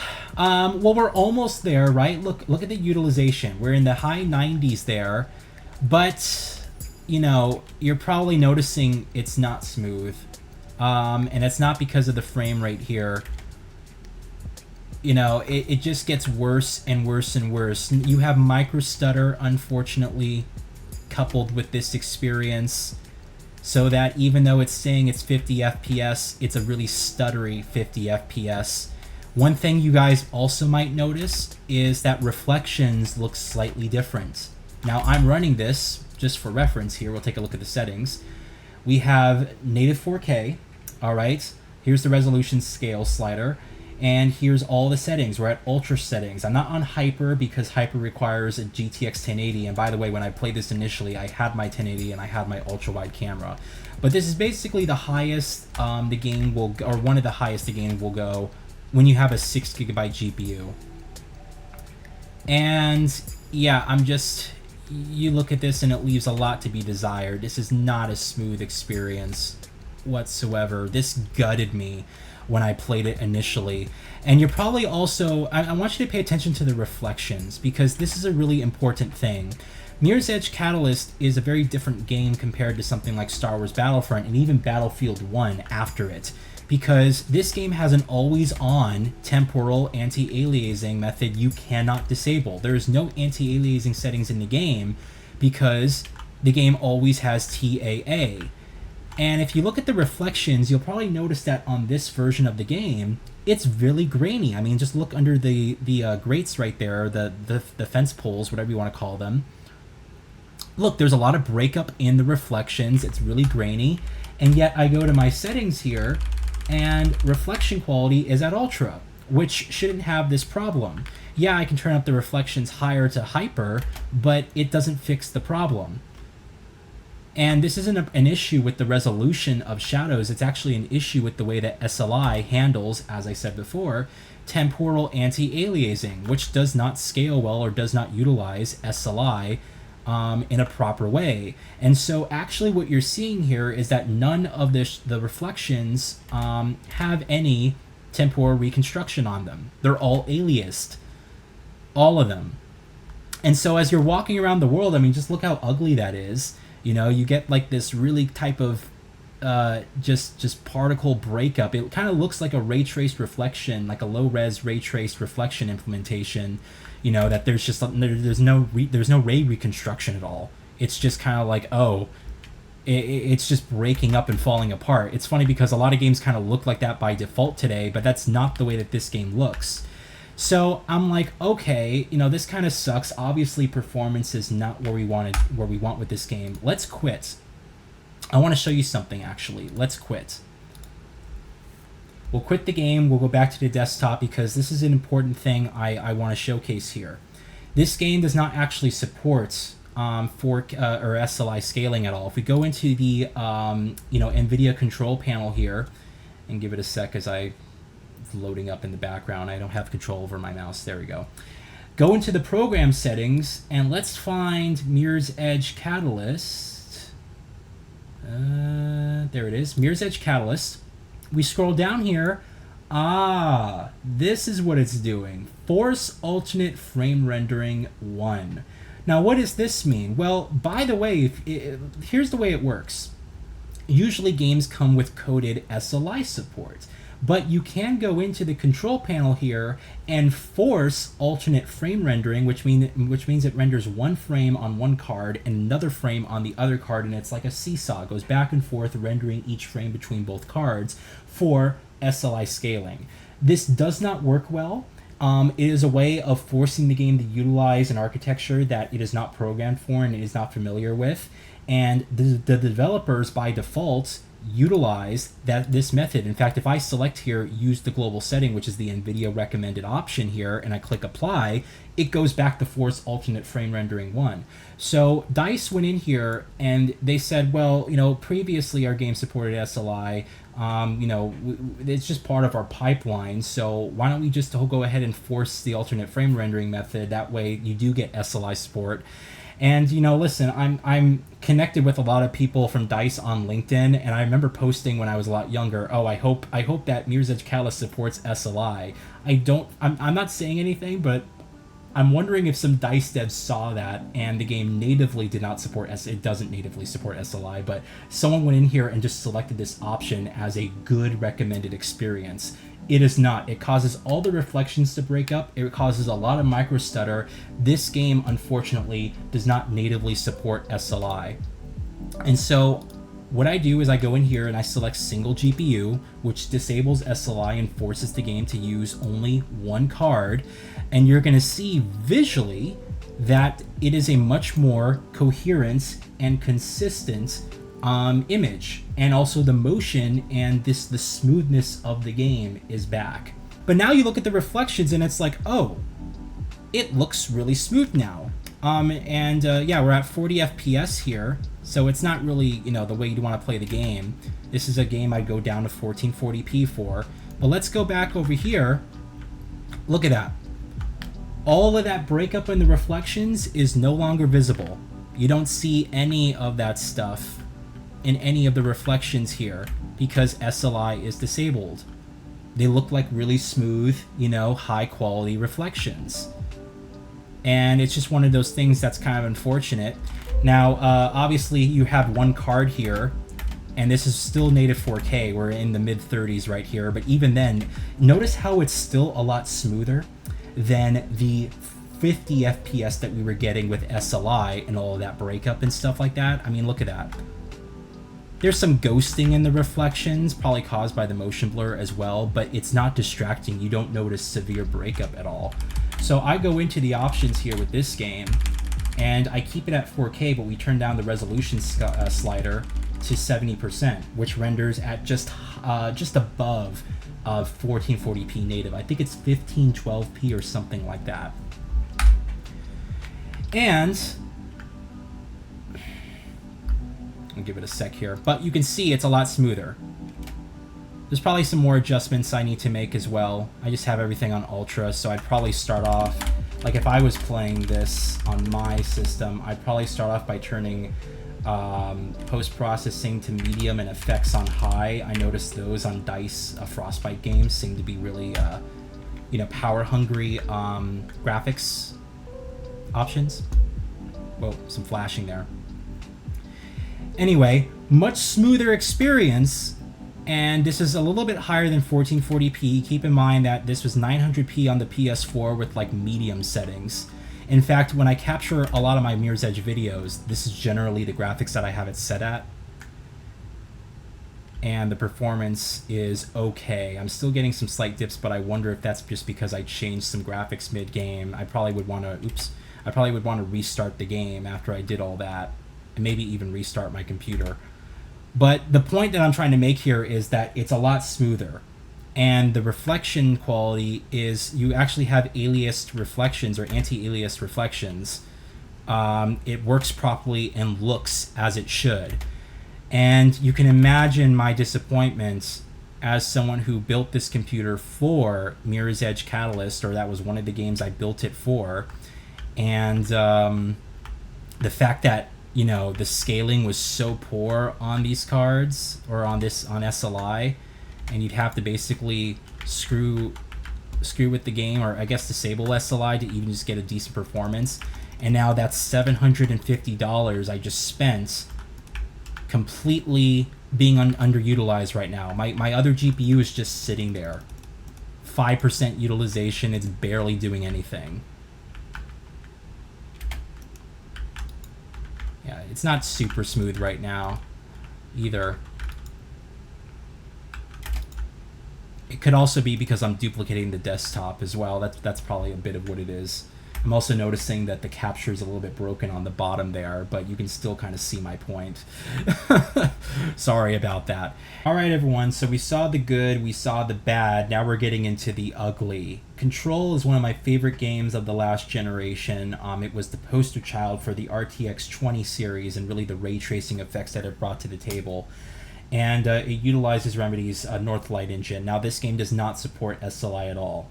So basically, I played this game on PC, but I had to utilize only one card because there is no native SLI support anyway. This game is also extremely graphically demanding, and just really kind of hard to run. It just, like, even on this system with the 980 Ti, keep in mind at this time the card was around 3 years old, and we just saw GPUs advancing just dramatically, especially with the inclusion of ray tracing.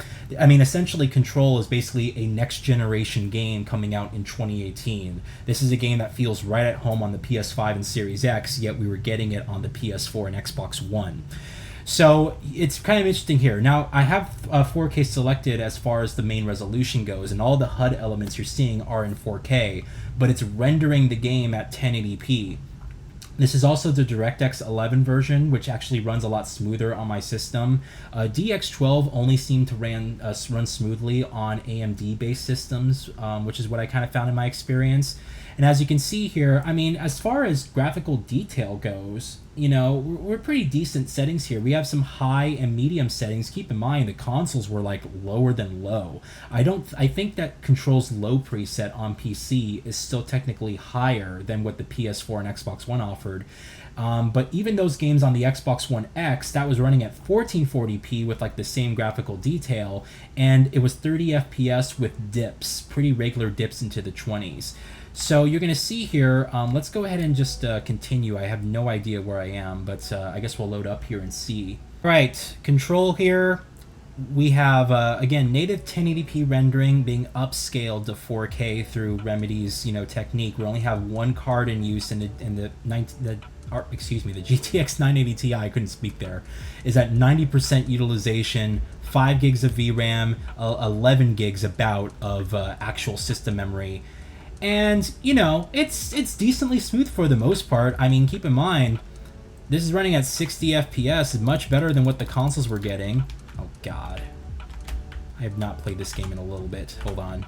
I'm trying to remember the controls here. This is a really graphically demanding game. Like I said, I really consider this a PS5 and Series X game that came out before the PS5 and Series X existed. Oh, God, I'm doing so awful. I don't know what the controls are like. I'm completely lost. I had no idea I was going to run into combat initially. But it's a good stress test, at least, so you can see what performance is like. I played the game like this pretty much. I don't know if I quite had the same level of graphical detail back then. Did I have my 10? I might have had my 1080 though. I might have actually had more power put into this game because of the 1080 than just the 980 Ti SLI.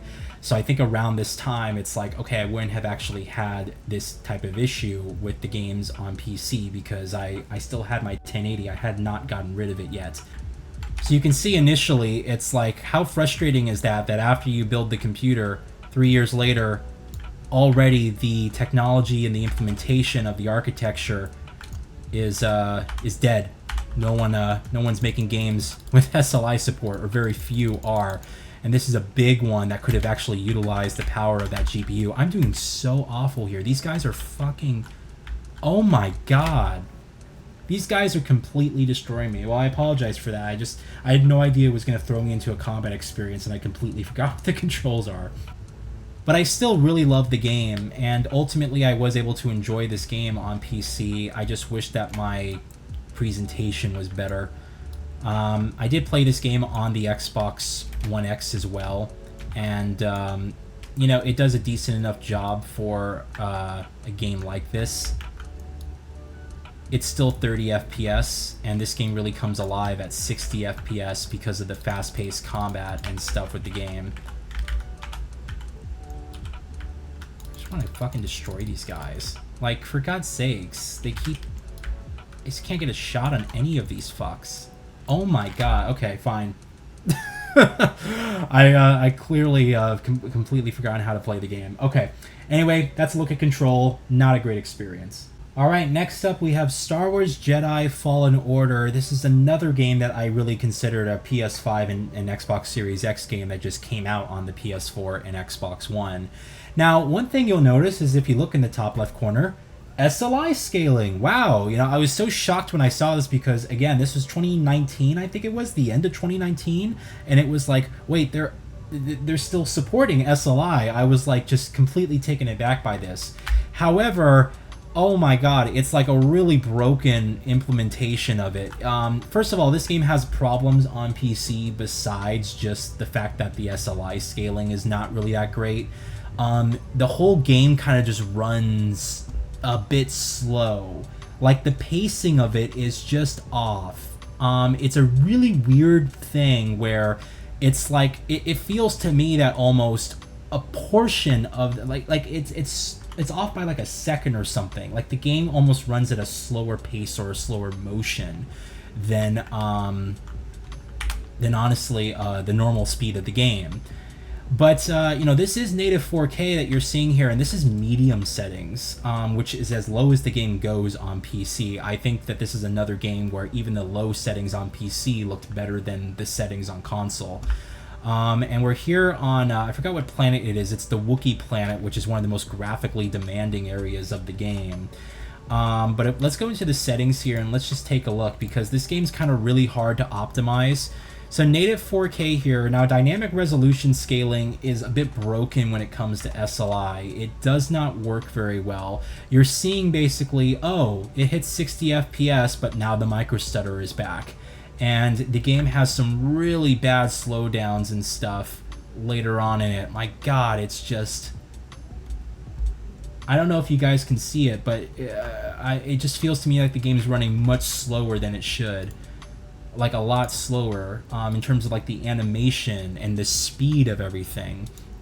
So dynamic resolution scaling is basically a no-go. Again, I can't go down lower than medium. Let's go up to ultra, like I guess epic settings for the best of everything. And, you know, let's see here what we're basically getting at as far as an experience goes. You know, right now we're in the mid-30s. Still utilizing both cards here, but it's a really, oh my god, like, it's a really laggy presentation as well. I immediately feel that with the mouse movement and whatnot.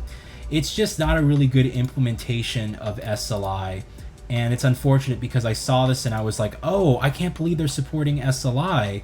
And in reality, it's like just a really poor, again, really poor implementation, not really a good implementation. But Star Wars Jedi Fallen Order is really poor on PC. It's unfortunate because Jedi Survivor is an excellent game that's, again, just really poor on PC. All right, now we're at native 1440p, you can tell. And we're at 60 FPS. The game feels, okay. Something's just wrong, though, with, like, the movement. I don't know if you guys can see that as well, but it's like a slower... It's smooth, but it seems to run in almost a slight slow motion effect. It's just a really poor implementation of it. It's one of those examples where it's like clearly the game is doing something behind the scenes it shouldn't. The scaling is at least decent on this card, but the whole game feels like it's just chugging along. You know, but, and again, where the graphical settings and stuff like that, I mean, it's better than what you got on consoles for sure. The consoles were not giving you 60 FPS. But, I don't know, there's just something up with it. Yeah. It was just a game that was not really a great experience on either platform, honestly. Ooh, here we go. On either platform when you played it at launch. Oh, fuck. I do not know how to lock on to people. I don't play this with mouse and keyboard. I have no idea. There we go. How do I... Okay. Oh my god, he grabbed me from that? Well, this is good because we can see from combat. Oh god, this is really... I am not used to seeing this game. Or playing this game on mouse and keyboard. I played this on controller.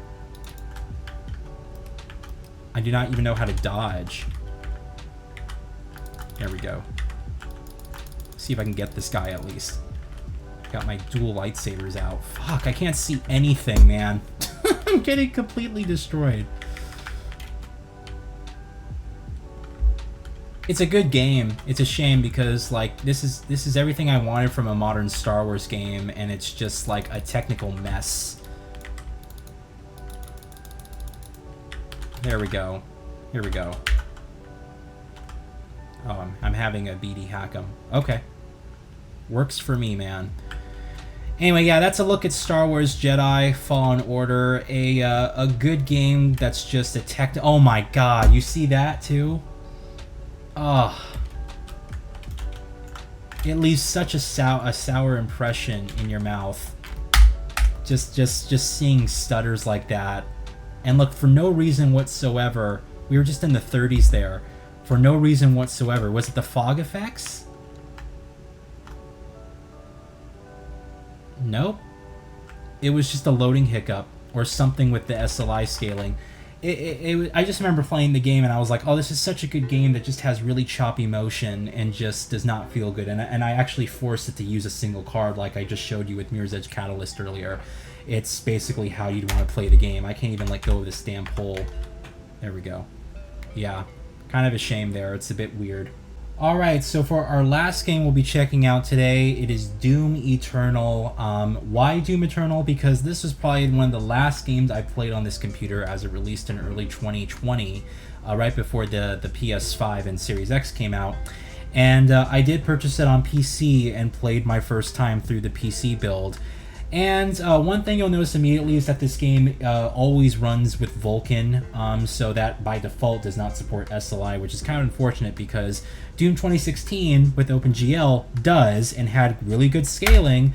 This is an example of a sequel coming out 4 years later that no longer supports basically all the scaling and stuff. I just loaded into the first mission here, but I didn't realize it was going to make me watch through the whole. I can't like skip the cutscene. It has some loading spikes here or there. Unfortunately, I have this game installed to a hard drive, and I have a feeling that that's causing some more problems as well. This is probably, I think this is another game that I installed to my SSD back in the day, but the reason I don't have it installed to the SSD right now is because I have so many video files on my SSD for stuff I'm working on for you guys that there's just like no way for me to like, I'd have to get rid of so much stuff or move so much stuff over. It just wouldn't really work. Now, this is a decent experience for what it is, you know, right now in terms of like settings and stuff. We're at 1440p native, I suppose. I thought we were at, no, we're at 4, that's weird. Okay, we're at native 4K. I was like, hold on for a second, it looks like 4K. And to my knowledge, like Ultra Nightmare stuff. Let's go ahead and hit apply. This is a bit weird. I don't know why that was giving me issues. Resolution scaling mode dynamic. So if we turn that off to get our native resolution, let's try it this way. That might be why we were getting some iffy performance. There we go. Okay, I was like, that's weird. It's running really smoothly. We're in the 30s here. At ultra settings, at native 4K, only one of the cards is being utilized. Now, I probably wouldn't do Ultra Nightmare graphics. I'd probably go down to Ultra because of the age of these GPUs now and VRAM limitations. You're seeing we're right at the cusp of the VRAM limitations there. So I probably wouldn't need Ultra Nightmare, which probably is scalable for the future GPUs. So if we do that, and then we go to hit apply, our frame rate did not go up. So really, it's honestly just the resolution and stuff. At 4K, native 4K, even in a small room like this, it's just not happening. Resolution scale at 50, 1080p low. Oh yeah, the game feels buttery smooth now. Oh wow, not even a single dip in performance. But the graphics, not exactly how you want to play the game. I keep pushing F, which I believe was the button in Doom 2016. They changed it to E.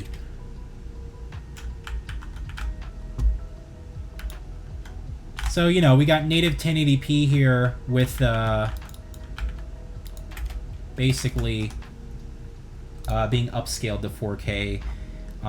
It just is kind of unfortunate. The shadow quality, maybe I'll make some, you know, adjustments here. So if you look at sort of my, you know, basic adjustments here, I have high, medium reflections, high, and then some ultra stuff turned on. We're still at native 1080p. You know, this gets us to basically a prettier presentation. There's still some brief drops, though, to 60 FPS. This is not a smooth experience. Now, keep in mind, we had the PS4 and the Xbox One X, or PS4 Pro, excuse me, and the Xbox One X at this time, which were delivering a really smooth, solid experience for what it was. You know, and I got the PS4 Pro version, and I played this on PS4 Pro, and I was like, you know what? It looks pretty good, and it's ultra smooth. I didn't have any issues with the frame rate of it on PS4 Pro. This game is really fast-paced. It's just really intense. So, like, on PC, it's just, you know, the mouse and keyboard really help make this game feel ultra fluid and responsive. But, yeah, even with these adjustments, we're still getting drops, and I'm at 1080p here. It's just kind of sad. And yeah, Doom Eternal is a much bigger game. It's a much more graphically demanding game and all that stuff. But, you know, it's just kind of unfortunate that, oh God. That's sad, man. We're in the mid-40s here. I can't even run this game at fucking 1080p. You know, like, this is just sad. Let's go down. Like, I just want to see, for the sake of seeing, if I turn everything on low, I'm gonna leave textures on high. Is this literally the presentation I'd have to have in order to get smooth 60 FPS? I was not happy playing this on PC, I'll tell you that. This is a game that I probably today would have just got off consoles.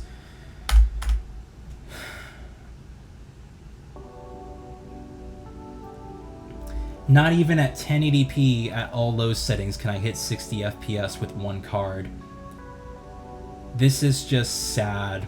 Well, now it's 60 FPS. Maybe it was loading. Yeah. So I can play it at low settings to hit 60 FPS. There's still dips, though. You just saw some stutters here and there. There's still dips. So it's not a beautiful, you know, experience. This is not how I'd like to play the game. I don't want to play it at low settings. This is just one of those, like, you know, it's why I'm glad I didn't abandon the consoles at the time, because GPUs were just really growing. Of course, the inclusion of ray tracing and stuff like that with the RTX 20 series. I never anticipated that something like ray tracing would come into the mix, and it would be such a dramatic difference. It just sucks that basically low settings are what I have to target on a game where earlier on, when I first built when I first built this computer, excuse me, I was hitting 4K at ultra settings with 2 cards. Now I get 1080p at low settings with 1 card, and even that doesn't deliver a solid 60 FPS all the time. There's still some dips here or there. Yeah. Alright, well, just wanted to show you that. That's an example of just how much things progressed and how quickly my system devolved into being top of the line to just the low spec. Pretty quickly. Damn. Alright everyone, so it's time for the experimentation phase of the video. I'm going to try to play some, you know, future games that would have come out that honestly I was planning to play on this PC. Well, some of them at least. But Cyberpunk 2077 here, you know, I told you guys I waited such a long time for this game, and you know, I was expecting it was going to come out in 2018 like a lot of you guys, and then just the constant delays and just the unfortunate launch schedule of this game, it was just nuts. Anyway, I probably would have played it on this computer, but one thing you want to note here, it does not support SLI. So we're going to kind of go in here, and I've never tried playing this game on this computer. So let's go to 60 FPS. We have a 4K native. Let's go into our graphics here. I have no idea what's going to be happening here. So interesting that frame generation is on. I guess through AMD. I never tried frame gen on this system. I'm not going to.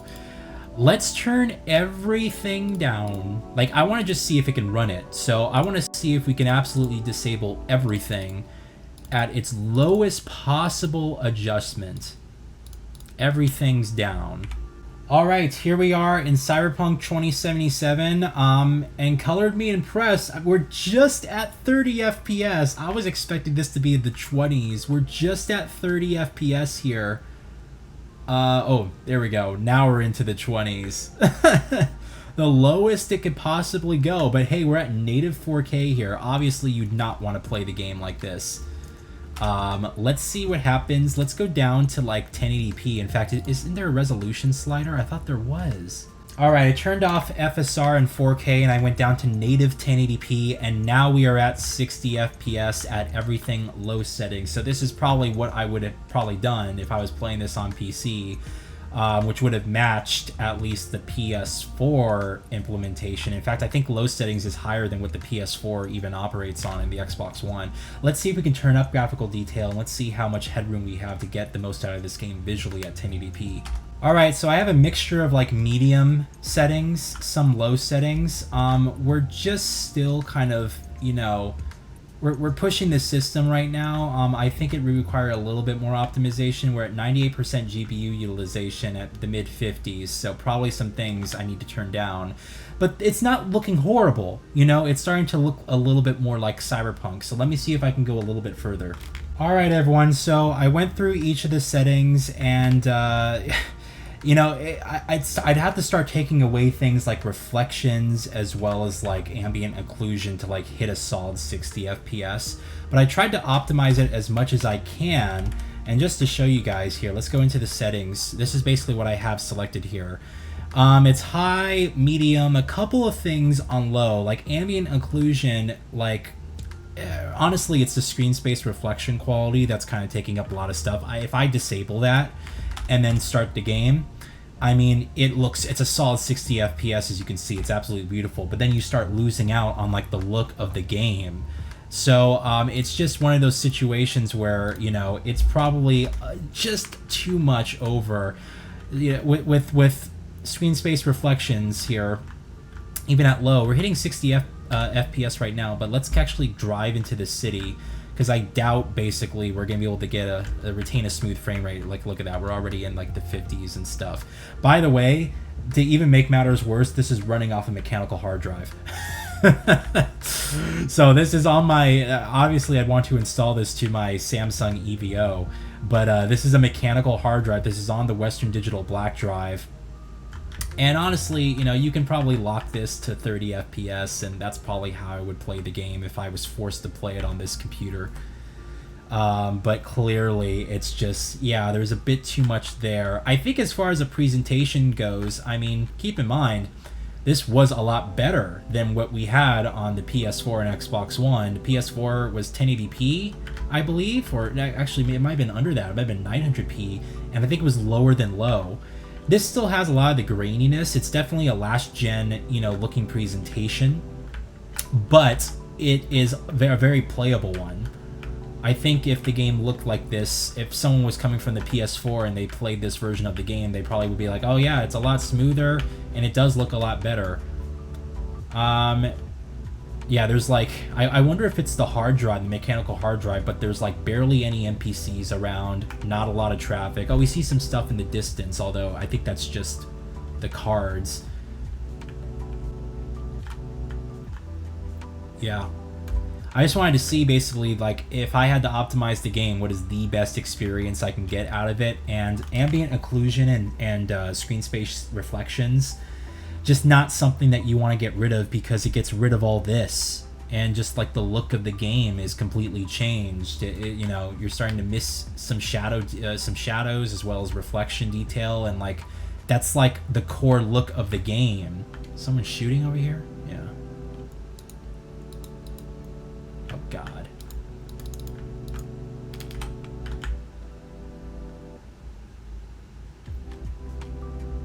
Anyway, I cannot deny though that ultimately it is very impressive to see this game even running on this computer. And the 50s at these settings, again, if I was playing this myself, I would lock it to 30 FPS and I would play with the controller. I'd be like, you know what? 30 FPS, the game's just so demanding, but I'll play it with the controller, and honestly, I could live with that experience. I know a lot of people would probably think that's blasphemy, but if I had to play on this computer, that's what I would do. and there's so much headroom above 30 FPS that it would look, like it wouldn't have any issue being locked there and being consistent, which is more than what the PS4 and Xbox One can say, that's for sure. Alrighty, it's time for Resident Evil 4, the remake here. I played this on PS5. It's also been upgraded on the PS5 Pro, which I took a look at, and my god, it looks amazing on that system. But let's test the PC, because this game, weirdly enough, actually has a PS4 release, which is a bit odd. So I'm going to lock the frame rate to 60 here, turn off VSync. Cinematic quality can be, 4K, which is appropriate for my, screen. I'm not even going to try 4K, it's a waste of time. Let's do 1080p here. We have image quality rendering. In fact, here, we'll do this. This is even better because we have that slider. Let's go to 4K. Wait for this to repopulate. There we go. Let's go to 4K, and then we're going to go down to the image quality, and we're going to go all the way down. Oops. That's way too high. I did not think that the game was going to be letting me do that. You can super sample it up to 200%. Oh god, the whole game's freezing up. I think this is 8K. Dude, that's 8K. No. Capcom, in the future, do not force the game to run in 8K. I just had to, like, barely chug my mouse along at 2 frames per second to try and select 50%. Do not do that next time. Let's go TAA. Interesting. Yeah, let's go with the high 6 gigabytes, which is what I want. An ISO 16. Let's start with low. I just kind of want to see. Should we turn on? No, Shadow Cat. We're already over the VRAM limit according to the game's meters. Here, let's go low on everything. All right, so I just went into Resident Evil 4, the remake here. We're at the mid 50s at low settings, 1080p rendering with, a 4K HUD and stuff. Honestly, better than I thought. I thought this game was going to be stuck at, like, really poor, frame rates, like in the mid 30s. So we're hitting near 60 FPS. Obviously, you would not want to play the game like this. In fact, I want to go in here, and instead of rendering it normally, let's do interlaced rendering, which is checkerboard resolution, basically. We do that. Oh, yeah. Now we're at 60 FPS. Wow, the game's ultra smooth right now. We're at 60 FPS. There's a lot of breakup in the visuals and stuff like that. This is, I think, better than what the PS4 was offering, right? Because they had to really make a lot of sacrifices on the PS4 to hit, like targeting that console and stuff. All right, so check this out, guys. We got actually a pretty decent graphical presentation. Obviously, the resolution is pretty low on this thing. But check this out. So I have 1440p native res still. We are utilizing a 70% image resolution scale, so I think that's around 1080p-ish, and it is also interlaced. It might be around 900p now that I'm thinking about it. So it's checkerboard rendering, TAA. But look at these graphical settings. I mean, most of the presentation is there, much better than the PS4. Obviously some things I cannot turn on and disable, like rain quality, terrain, and stuff like that, but this is a better presentation than PS4, absolutely. And we're hitting 60 FPS almost all the time. Now the game feels slightly laggy. I wonder if it's just because, we're still like a lot of power is being utilized for these cards. We're at 80% GPU utilization, but this is starting to actually look like Resident Evil 4, the remake. But, as far as presentation goes, it is still the standard, I wouldn't say full fat experience, but it doesn't look night and day apart from what you would see on somewhat current gen systems. Obviously the resolution is lower, but if you just negate the resolution, the actual quality of the graphics on display, you're like, okay, this looks pretty good. In fact, through YouTube, it might look a lot better because you don't have to deal with that compression. But I thought this is a bit interesting because this is so much better than what the PS4 was offering, and this card is delivering, you know, obviously it's more powerful than the PS4's GPU, but without the optimizations done to that system, or even with that, it's still delivering a better experience. Alright, I wanted to get to this section just because, you know, as we're walking into the actual world now, this should be a little bit more graphically intense, excuse me. Still at 60 FPS here, you know. I'm actually very impressed with the presentation that this is providing right now. Obviously what I got on PS5 and what many of you who played it on PS5 got, it's better, but it should be, you know. Ultimately though, I was actually expecting this game not to run. I think this game came out in 2023, so, you know, 8 years later, and you're playing a game here. You're playing a game that released, and it's not so hideous. Yeah, you know, there's a lot of aliasing and breakup, but, you know, this is a 4K 27-inch monitor, 160 plus pixels per inch. Yeah, I see the breakup, but it's not so, like, hideous. It doesn't make me like it's not like I can't see anything. It's not like that at all. Here, let's progress further. Oh, now we're starting to get dips. See that? Starting to get dips into the 50s there. And this is running off a mechanical hard drive. I didn't even mention that. This is a mechanical hard drive. We're hitting the VRAM limits if you look at that. I just saw over 6 gigs there being utilized. Here, let's skip the cutscene. This is the big, you know, action sequence with the game. So ideally, if the game runs fine here, it should run fine elsewhere. I can't hit people. Come on, man. Oh, come on, man. Dude, I pushed F. Yeah, the mid-50s here. But I'm at 70%. I can scale this down further to 720p. Oh man, should cause some havoc for the GPU. Oh, he's not supposed to go this way. Come on, man.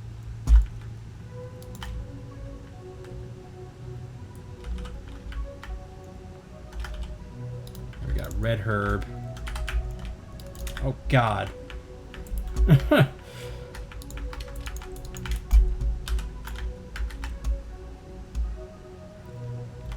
I mean, I'm playing the game here.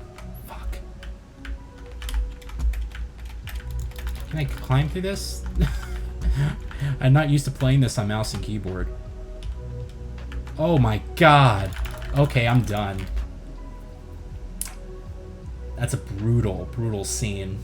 Yeah, it doesn't look amazing, but, you know, if you were forced to play the game like this, you could play it, you know?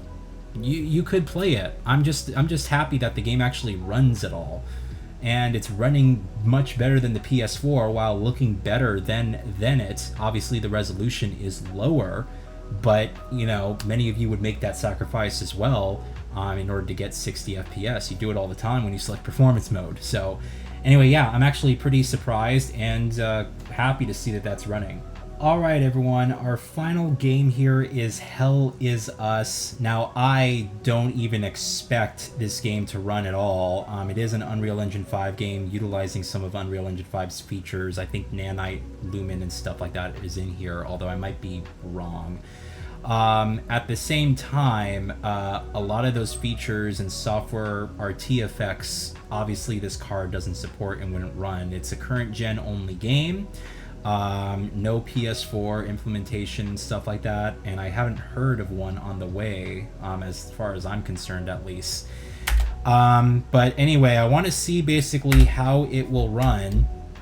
This is the full game, by the way, not the demo or anything like that, so I just want to see. Let's go all the way to low. It's starting it at native 4K, which kind of surprises me. But here we go. Yeah, let's go into the, obviously, oh, it's borderless, that's why. Borderless or windowed mode? What? There's no full screen option? TSR rate 40%. That is bizarre. All right, we're into the game here, and 30 plus FPS. I'm shocked, honestly. I mean, I expected it to not run at all.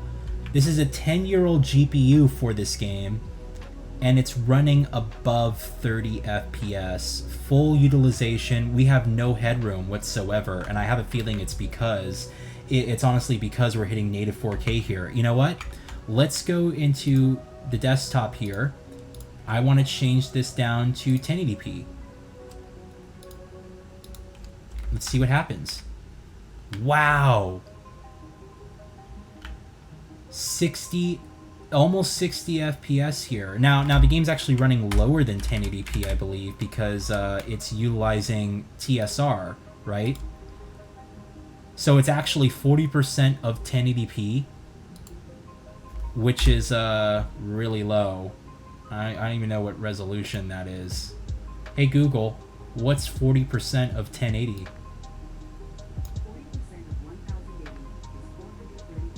432p? Wow. But hey, you know, you could play this game in standard, you know, definition. I mean, it runs. It's obviously not how you'd want to play the game. I feel like I'm trying to get this game to run on a Steam Deck, although it'd probably have better luck running on a Steam Deck. It's a modern architecture versus, well, somewhat modern architecture, versus the Maxwell GPU. Wow. You know, you gotta hand it to NVIDIA. You gotta hand it to NVIDIA. The fact that the game's even running at all with all these features on a 980 Ti, one card, by the way, and it's really low settings, you'd obviously not want to play it. Like this to me is like, it's pretty much, it's unplayable with the fact that it's actually destroying the artistic vision of the game, right? It's not a good presentation at all from a visual perspective. You see image breakup, there's aliasing. You can, like, if you look at the tree that's over there, you can't even like make out the branches on the tree. It keeps flickering in and out of details. Stuff is just so low res, and TSR's like just fizzling everywhere. I mean, it's not a really good looking game. In fact, let's go to 720p on my desktop here. Sorry to have to keep changing the adjustments for you guys, but I'm just shocked that the game does not have any. The game does not have any resolution scaling. Let's go to video. 40% of, yeah, right. Okay. Let's go to, so TSR is like forced, basically. You have to utilize it. So this is native 720p, 30 FPS. Yeah. I think mechanically this game is just not built for the architecture of these cards. And even if we go really low to 40% of 720p, I mean, I don't even want to think about, hey Google, what's 40% of 720? 288p. 288p being upscaled through TSR to 720p, and it looks awful. And it's still not even hitting 60 FPS. So it's really an unplayable experience, as I expected it would be. In fact, I'm even surprised it's running as well as it is. I expected that the features in Unreal Engine 5 would just be too much for this game, and like mechanically it would just break and be unable to render. This is not a really good experience, and but at the same time, you're still in the 40s and 50s, and look, we're within VRAM limitations as well. We're not hitting our VRAM threshold, which is another problem I have with this card. We're not hitting our VRAM threshold. We're at 5.5 gigabytes basically of VRAM in the mid 50s. The game doesn't feel good to play. It doesn't look good to play, but it is running. And that alone is really impressive to me. If you squint hard enough, perhaps it can look like a good game though. So I think before we go on to the next part and I officially end the video here, one thing I wanted to talk about was that the happiest I ever was with this computer was when I had the GTX 1080 and a 1440p monitor. I think it was like at the end of 2016 when I had my 1080 and I went from the ultra wide down to a 16:9 1440p monitor. That was probably the happiest I ever was with this system, because trying to hit native 4K in 2015, I mean, that's the whole reason why we have upscalers today, right? It's the whole entire reason, because there's so many resources and so much power targeting such high resolutions that ultimately don't enhance or change the gameplay experience as much as frame rate. And so, you know, the idea is to upscale it to reach that, you know, high resolution without impeding so much on the resources that your GPU has. It's the whole reason why these graphics upscalers existed and stuff like that. But I think ultimately, I always think back to this one moment. I had one of my friends over, and he brought his girlfriend over, and I was playing the Witcher DLC, and he was just, for whatever reason, I was like, oh, you know, hey, here, check out the game. And he started playing the game, and he was walking around, and he looks over to his girlfriend, and he's like, you see this? This is the type of experience I want. It's like so smooth, just perfect. And I was running The Witcher 3 on a GTX 1080 at 1440p, completely maxed out settings, including Hairworks and all that stuff, and hitting about 70 to 80 FPS.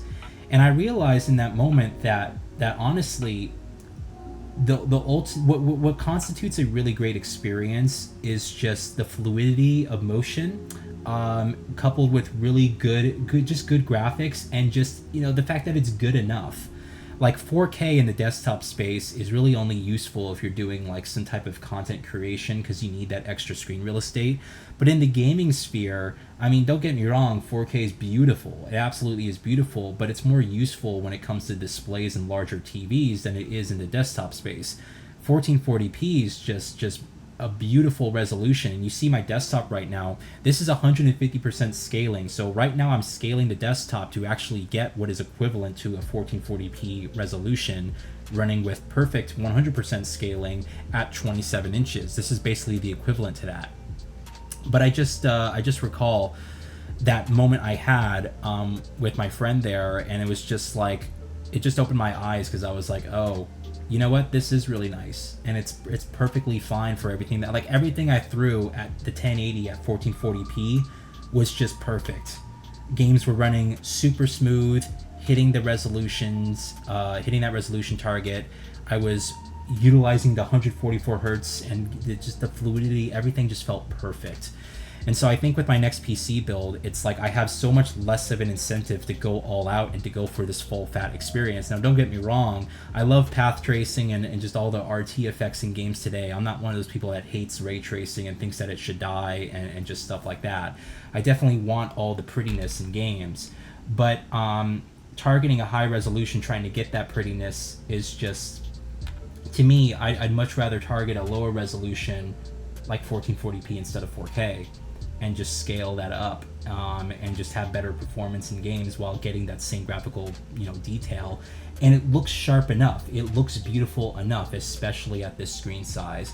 So I have no idea what resolution I'd be targeting for my computer next, but I just wanted to bring that up because I think that ultimately, if I kept the 1080, and if I could have gone back today and done everything completely differently, what I would have done is I would have waited until the 1080 was released, because I think I just bought the 980 Ti's way too late in their life cycle. I should have got them much earlier, and then the 1080 just came out like less than half a year from when I got the 980 Ti's. So I would have waited for the 1080, and I would have got a 1440p, you know, monitor, 144 hertz, like I did at the end of 2016. And I just would have played games, and I would have had a great experience. No matter what game I would have played on the 1080 at 1440p, at maxed out settings, it would have been beautiful and perfect, and there wouldn't have been anything wrong with that. So I just feel like that was sorely missing, and it's just something that, you know, just to keep in mind. I think looking back on it now, that's kind of that to me is like was the perfect experience, you know. And it wasn't the highest resolution, it was the most powerful GPU at the time, but everything just sort of came together, and it was just like, you know what, this is bliss, you know. This is just perfect. There's nothing to complain about here. And I think if I could go back and do it today, that's what I would do. All right, thank you guys so much for watching this video. Now, before we close here, I do want to talk a bit about sort of what my plans are for getting back into PC gaming. You know, I've talked about this before, but what I'm what I'm kind of waiting for at this point is to see what Microsoft is going to do with the next Xbox. It's basically all but rumored at this point that the next Xbox is going to be a sort of really specialized custom PC with a really nice front end or a really nice, version of Windows. And but it's more or less going to be a computer. Which to me isn't really that appealing. It's like I might as well just build a computer at that point. So I'm going to have more flexibility and more control over the components. If it's already going to cost me, they're saying about $1,500 or so for this really specialized curated experience, you might as well just, take that money, spend a bit more and get a really nice computer that's going to be entirely in your control. And, it won't be at the hands of what Microsoft puts in there. We're going to have to kind of wait and see.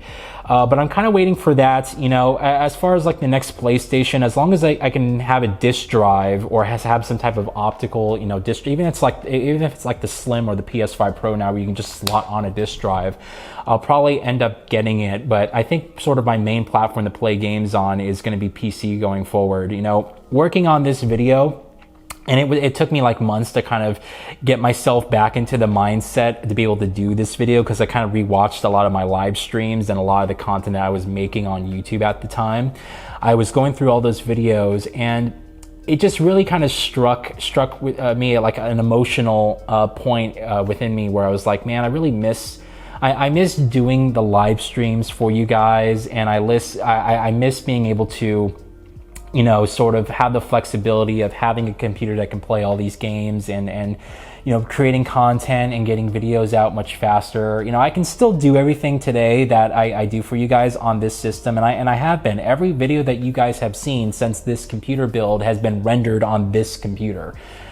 So just using this computer daily, and at this point, I'm only using it to basically edit videos, YouTube, general stuff, work and whatnot. It's perfectly fine for that. It doesn't even chug along. There's so much extra power I put into this thing that what it really bought me is longevity. Usually computers slow down, over the course of many years. And yeah, I'm not playing modern games on this thing, of course, but just using it day to day, there's so much more power than what anyone would realistically need just to browse the internet, do some occasional Photoshop or, light video work on. It's perfectly fine for that.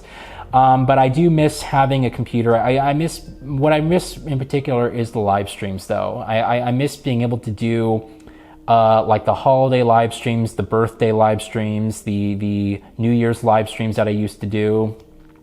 Just like the crazy stuff where when I first got in this computer, I did a full playthrough of Fallout 4, all live streamed, and it was all through this PC build. And it's just like having the flexibility to be able to do those things I really miss. And honestly, I feel that's one layer of my content here on YouTube that's been sorely lacking, and I know a lot of people really loved, and it's been absent from this channel for many years. It's one of the things that really I miss doing, and I want to get back and really prioritize when I build a new computer. And at that point, when I build a new computer, I'm going to probably be upgrading individual components compared to what I used to do, which is just stick with the same thing and then just wait it out basically, and then build a new computer over the course of X amount of years. I think I'm probably going to keep that computer, this next build I do, as current as I can. Within reason, there's no reason for me to buy always the latest generation GPU and stuff like that. I don't need to do that, but within reason, keeping the system and the components updated when I need to, and just sort of using it as my main platform, my main gaming rig going forward. I really love the couch experience though, and that's something that I definitely don't want to abandon. I don't want to fully walk away from consoles. I love a big TV, full, surround sound, Dolby Atmos, and then just sitting in a couch and having that big theater experience. I absolutely love that, and I think it's crucial when it comes to certain gameplay, certain games, and having that sort of gameplay experience. It's like some games are really made for that theatrical type of sit down and play experience, and that's just something that, yeah, you could do that with a computer. You can always hook up your computer to a TV, but like the UI and the usability of it is not quite as beautifully curated for that type of gameplay experience. It's very different. It's more suited for desktop use and multi-purpose, where you're doing browsing work and you're playing some games and you're doing other things, and it's just a different vibe. But it's definitely a priority of mine. As far as a time frame, I can't commit to anything right now. What I will say is this, is that it's going to take me, I need to put some funds away for it. I haven't honestly saved anything towards the PC build at this point. It's only at this time frame where it's been 10 years where I'm like, okay, yeah, you know, this thing, it's perfectly fine, the daily drive for basic stuff, but now I'm kind of missing out on a lot of core stuff, and the PC versions of games are just, I mean, like, you're seeing some graphics and some game engines really pushing some things that are just not possible at all on consoles. And so now, you know, you're getting a really big graphical difference when it comes to some of these games, and just the flexibility of having a machine that's current and up to date is just something I could really utilize. So I don't have the money to put everything, like it would probably cost me about, yeah, I mean, at least $3,000 to $4,000, right? And that's not even top of the line. I'm thinking about right now. Like, if I was just to get like an 80 class GPU, that's $1,000, and then just like, that's the thing as well, is like pricing right now for a lot of components. We're in this really weird time period. A lot of things are just really expensive, and then there's really no good choices or really efficient choices. I mean, for like, let's say a $1,500 GPU today, which isn't even top of the line, right? Like, let's say a 5080 Ti existed and it was $1,499. The price of one 5080 Ti is what both of these cards, at the time, these were the top end, you know, NVIDIA cards, the 980 Ti's. These were what, $700 when they came out? So for the price of one 5080 Ti, allegedly, you can get two top-end GPUs 10 years ago. It's just kind of crazy to see where things have gone in terms of prices, and it's honestly one of the things that you know, at least at this point, I'm thinking to myself, well, if I had to wait, it's not a bad time to wait, because things are sort of in flux right now, but it's just, I wish it would kind of calm down and mellow out. But, you know, we're going to have to kind of wait and see. It's also really hard to get these GPUs at MSRP prices. I've only seen just recently that a lot of the NVIDIA cards are slowly coming back into stock, but still, if you want, like, I still think it's impossible to get a 5090 or something for MSRP. You're spending like $3,000 or whatever, and that's for a third-party vendor. It's not even a Founders Edition version. So whatever, I don't know which components I'm going to put in my computer or how far I'm going to go. I just know that I'm kind of missing out on a lot of things, and I really want to get back into doing that, and I want to get back into live streams and make that content more regular for you guys. I think that the curated, edited content is still going to be my bread and butter on this channel. That's just how it's going to be. I really love doing that. I love doing the reminiscing videos for you guys. I love doing videos like this for you guys. But in terms of, like, you know, actual rendered or actual live streams, that's something I definitely want to focus on, okay? So I'll let you guys know when we get to it, but I hope you guys really enjoyed this video. Thank you guys so much for watching. If you've been with me for 10 years plus now when I was building this computer, just thank you guys so much. I hope you guys really enjoyed this video. You found it informative, and let me know what you guys think and what you're playing your games on, and what was the most expensive build that you did, and what was sort of that life experience that it taught you, all right? So we'll talk later. Thank you guys so much for watching, and have a great day. Thank you very much.